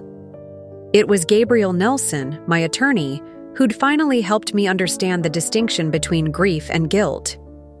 "You're mourning the son you thought you had," he'd explained during one of our meetings. "That grief is real and valid, but the guilt you're carrying belongs to Gary, not to you. He made deliberate choices to deceive everyone who loved him. You were a victim of those choices, not a cause of them." The legal proceedings had moved swiftly. Gary eventually pled guilty to all charges, accepting a plea deal that would send him to federal prison for 5 years. The judge had been particularly harsh during sentencing, noting that Gary had violated the trust not just of his employer and clients, but of family members who'd supported him financially while he committed his crimes. I hadn't attended the sentencing hearing. Gabriel had offered to accompany me, but I'd decided that chapter of my life needed to close without ceremony. The Gary who was going to prison wasn't the son I'd raised. That boy had disappeared somewhere along the way, replaced by an addict and criminal whose actions I couldn't understand or condone. own. What surprised me was how quickly life improved once I stopped centering it around Gary's manufactured crises. Without the constant drain of his financial emergencies, I had energy for activities I'd abandoned years ago. I rejoined the book club at the Maplewood Community Center, started taking watercolor classes at the local art center, and began volunteering at the animal shelter where my organizational skills were desperately needed. The most unexpected development was my friendship with Melanie. After that tearful afternoon when she'd learned about Gary's deceptions, we'd maintained contact. Initially, it was practical, coordinating with lawyers, sharing information about Gary's various lies, but gradually it had evolved into something deeper. Melanie had filed for divorce immediately after Gary's arrest, a decision that brought its own complications. The house in Clearwater Estates was in foreclosure, and her social media influencer career had collapsed when news of Gary's crimes became public. But freed from the pressure to maintain an expensive lifestyle, Melanie had discovered talents and interests that had been buried under years of performing for an audience. "I haven't been this happy in years," she told me over coffee at a small cafe in downtown Millbrook. It was one of our weekly meetings, a tradition that had developed organically as we both rebuilt our lives. "I know that sounds weird, given that my life basically exploded, but I feel like I can breathe again." Melanie had moved into a modest apartment and found work as a social media coordinator for a nonprofit environmental organization. The pay was a fraction of what she'd needed to maintain her previous lifestyle, but the work was meaningful in a way that influencer posting never had been. "Gary always made me feel like I had to be perfect all the time," she continued. "Every outfit, every meal, every social interaction had to be documented and optimized for maximum impact. I forgot what it felt like to just exist without performing." I understood that feeling more than she probably realized. For years, I'd been performing the role of the infinitely supportive mother, never setting boundaries or expressing my own needs because I was afraid of being seen as selfish or difficult. Gary's arrest had forced me to confront the ways I'd diminished myself to accommodate his demands. One of the most healing aspects of my friendship with Melanie was that we could talk honestly about Gary's addiction without the complicated dynamics of mother-son or husband-wife relationships clouding our perceptions. We'd both loved different versions of the same person, and we'd both discovered that those versions had been carefully constructed lies. "Do you think there were signs we missed?" Melanie asked during one of our conversations. "Probably," I admitted. "But I think Gary got very good at hiding his addiction by creating so much chaos around money that no one could track where it was actually going. Every conversation was about the latest crisis, never about the bigger picture." Through our friendship, I'd also gained insight into Gary's manipulation tactics that I'd been too close to see. Melanie described how Gary would create emergencies that required immediate responses, preventing her from asking questions or demanding explanations. He'd used emotional manipulation, guilt, fear, appeals to loyalty, to shut down any attempts at accountability. He did the same thing to me, I'd realized. Every time I started to question the amount of support I was providing, he'd create a new crisis that made me feel guilty for even thinking about my own financial security. The friendship with Melanie had been healing for both of us, but it had also raised eyebrows in Maplewood Heights. Some neighbors couldn't understand why I'd maintained a relationship with Gary's ex-wife, as if she were somehow tainted by association with his crimes. Others seemed to think I was being disloyal to my son by befriending the woman who'd divorced him. But those judgments said more about the neighbors than about my choices. I'd learned to trust my own judgment about relationships rather than letting other people's expectations dictate my decisions. Melanie had been as much a victim of Gary's deceptions as I had been, and our shared experience had created a bond that transcended the conventional categories of family relationships. The most significant change in my life, though, was my relationship with money. For years, I'd used financial generosity as a way of expressing love and maintaining connection. The discovery that my support had enabled Gary's criminal behavior had forced me to examine my own motivations and boundaries. I'd worked with a financial advisor, a real one this time, thoroughly vetted by Gabriel Nelson, to restructure my accounts and investments. For the first time in years, I was building wealth for my own future rather than depleting my savings to fund someone else's lifestyle.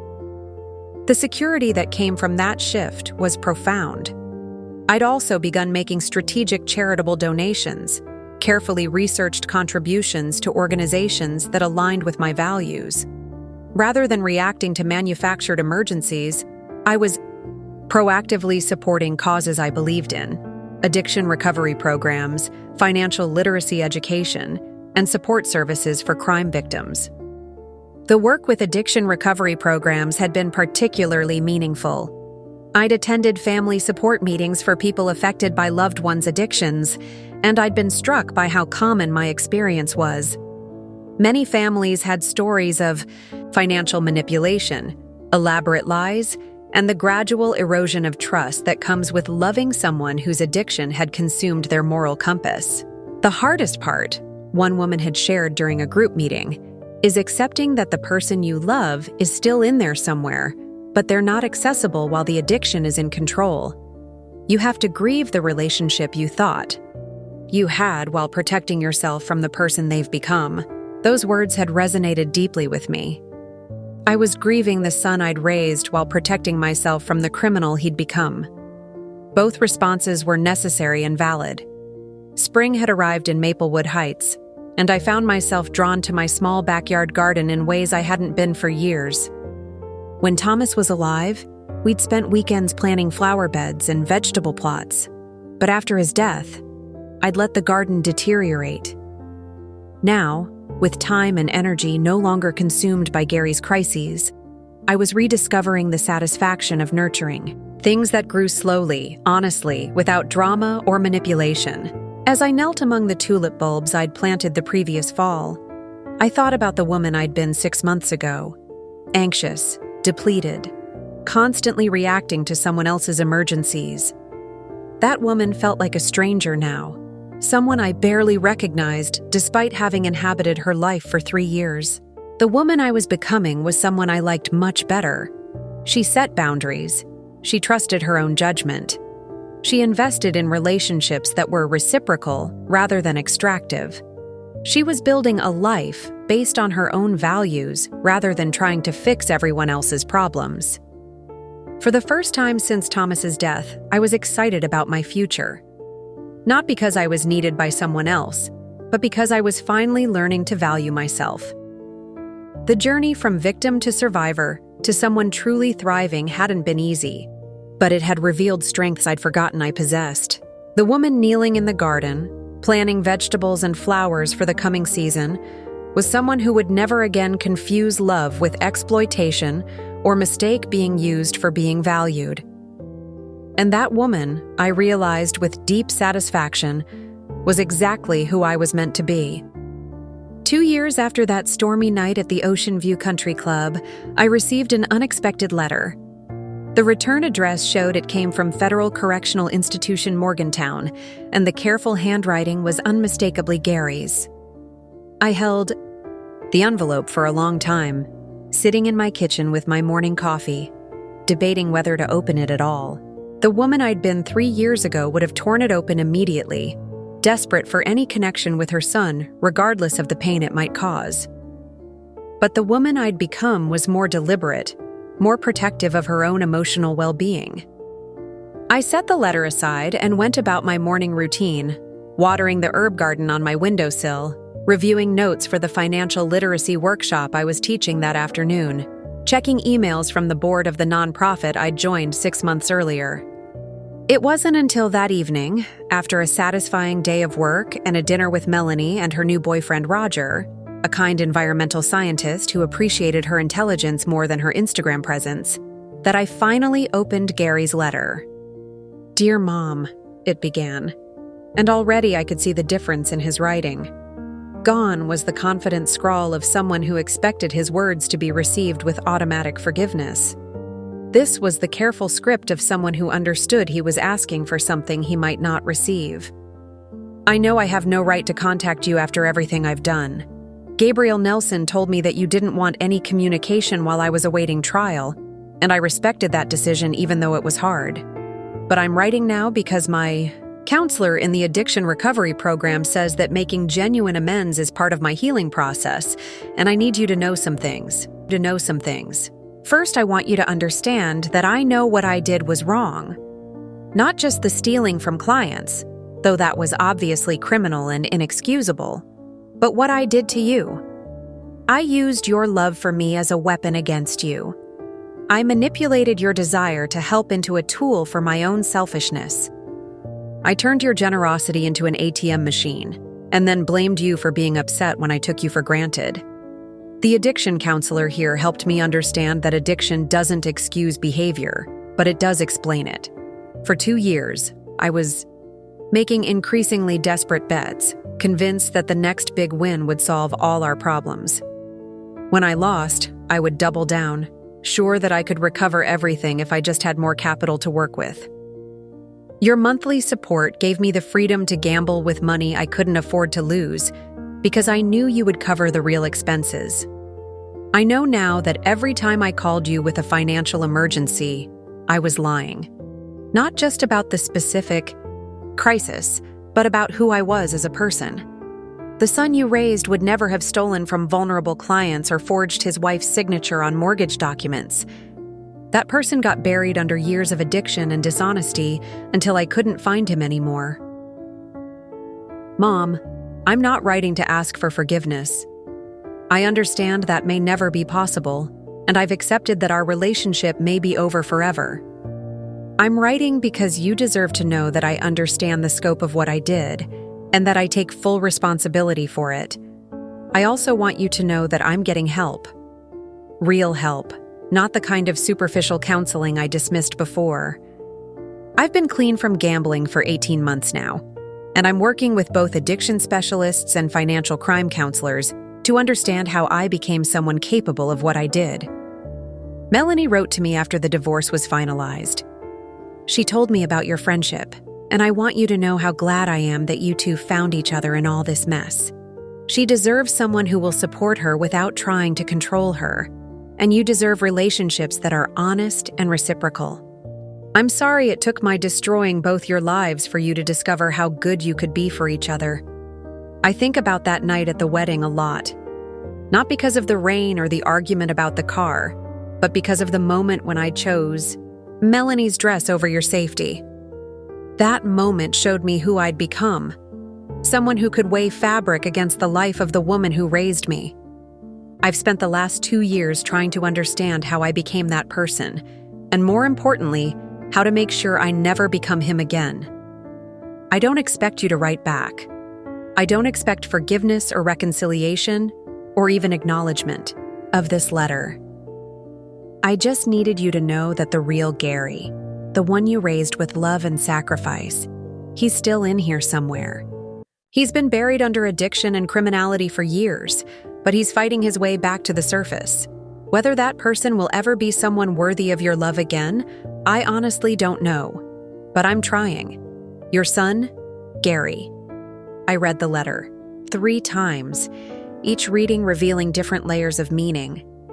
There was genuine remorse in his words, a level of self-awareness that had been completely absent from our previous interactions. But there was also something else, a maturity that suggested real growth rather than manipulation. The old Amelia might have rushed to the phone, calling the prison to arrange a visit, flooding Gary with forgiveness and promises of support. But I found myself feeling something more complex than simple relief or joy. I was glad that Gary was getting help, genuinely pleased that he was developing insight into his addiction and its consequences. But I also recognized that his recovery was his responsibility, not mine.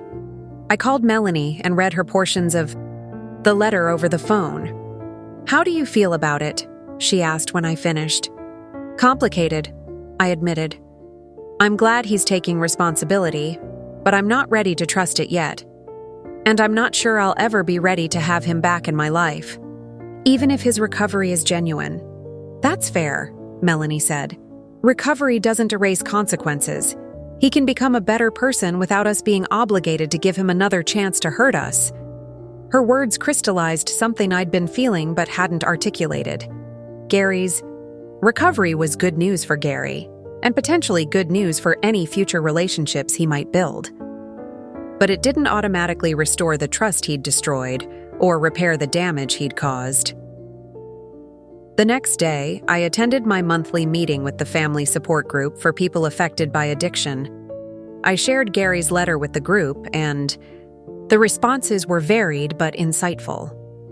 "Recovery is a gift addicts give themselves," said Margaret, whose husband had been gambling away their retirement for years before seeking help. "It's not a gift they give us. We get to decide what we do with our lives regardless of whether they get better." That perspective resonated deeply. Gary's recovery, if genuine, was primarily valuable to Gary. It might make him a better person, a more honest partner in future relationships, a productive member of society after his release. But it didn't obligate me to forgive him or resume a relationship that had become toxic. Over the following weeks, I found myself thinking often about the question of forgiveness. Some people in my support group had rebuilt relationships with addicted family members who'd achieved long-term recovery. Others had maintained permanent boundaries even when their loved ones had gotten clean. Both approaches seemed valid, and both required courage. What I realized was that forgiveness, for me, wasn't a simple binary choice. I could forgive Gary for being an addict. Addiction was a disease that had hijacked his judgment and moral compass.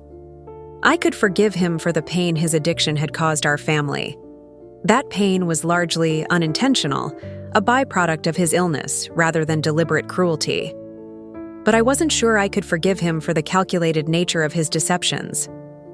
The fake financial advisor, the forged mortgage documents, the elaborate lies told to different people. Those weren't impulsive decisions made under the influence of addiction. Those were carefully planned deceptions that required sustained effort and deliberate choices. More importantly, I'd learned that forgiveness didn't require reconciliation. I could wish Gary well in his recovery while maintaining boundaries that protected my own well-being. I could hope he became a better person without allowing him back into my life in a position where he could hurt me again. 6 months after receiving Gary's letter, I made a decision. I wrote him back. Not a long letter, but a brief note acknowledging his words and expressing hope for his continued recovery. I didn't promise visits or future correspondence, but I let him know that I was glad. He was getting help and taking responsibility for his actions. It was enough. Not forgiveness in the traditional sense, but a kind of release that allowed both of us to move forward without the weight of unfinished business. My life continued to evolve in ways that surprised me. The nonprofit work had become a passion, particularly the financial literacy workshops I taught for people transitioning out of difficult situations, domestic violence survivors, recently divorced individuals, people recovering from bankruptcy or addiction.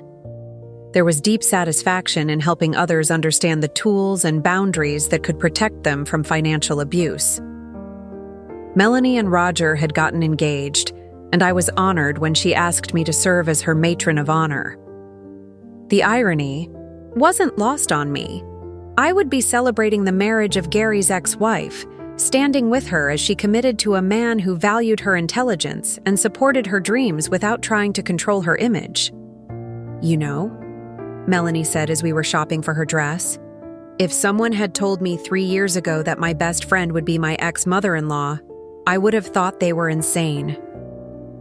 "Life has a way of surprising us," I agreed. "Usually, when we stop trying to control the outcome and start paying attention to what's actually happening." The wedding was small, intimate, held in the garden of Melanie's apartment complex with close friends and family. Roger's vows were simple and sincere, promising to support Melanie's ambitions rather than reshaping them to fit his vision. Melanie's vows spoke of partnership, honesty, and the courage to build something new from the ashes of past mistakes. As I watched them exchange rings, I thought about the different kinds of love: the enabling love that demands nothing and accepts, Everything, and the healthy love that requires honesty, reciprocity, and mutual respect. I'd learned to distinguish between the two, and that knowledge had transformed not just my relationship with Gary, but my understanding of what I deserved from all the people in my life. That evening, as I sat in my garden with a cup of tea, watching the sunset paint the sky in shades of orange and pink, I reflected on the journey that had brought me to this moment.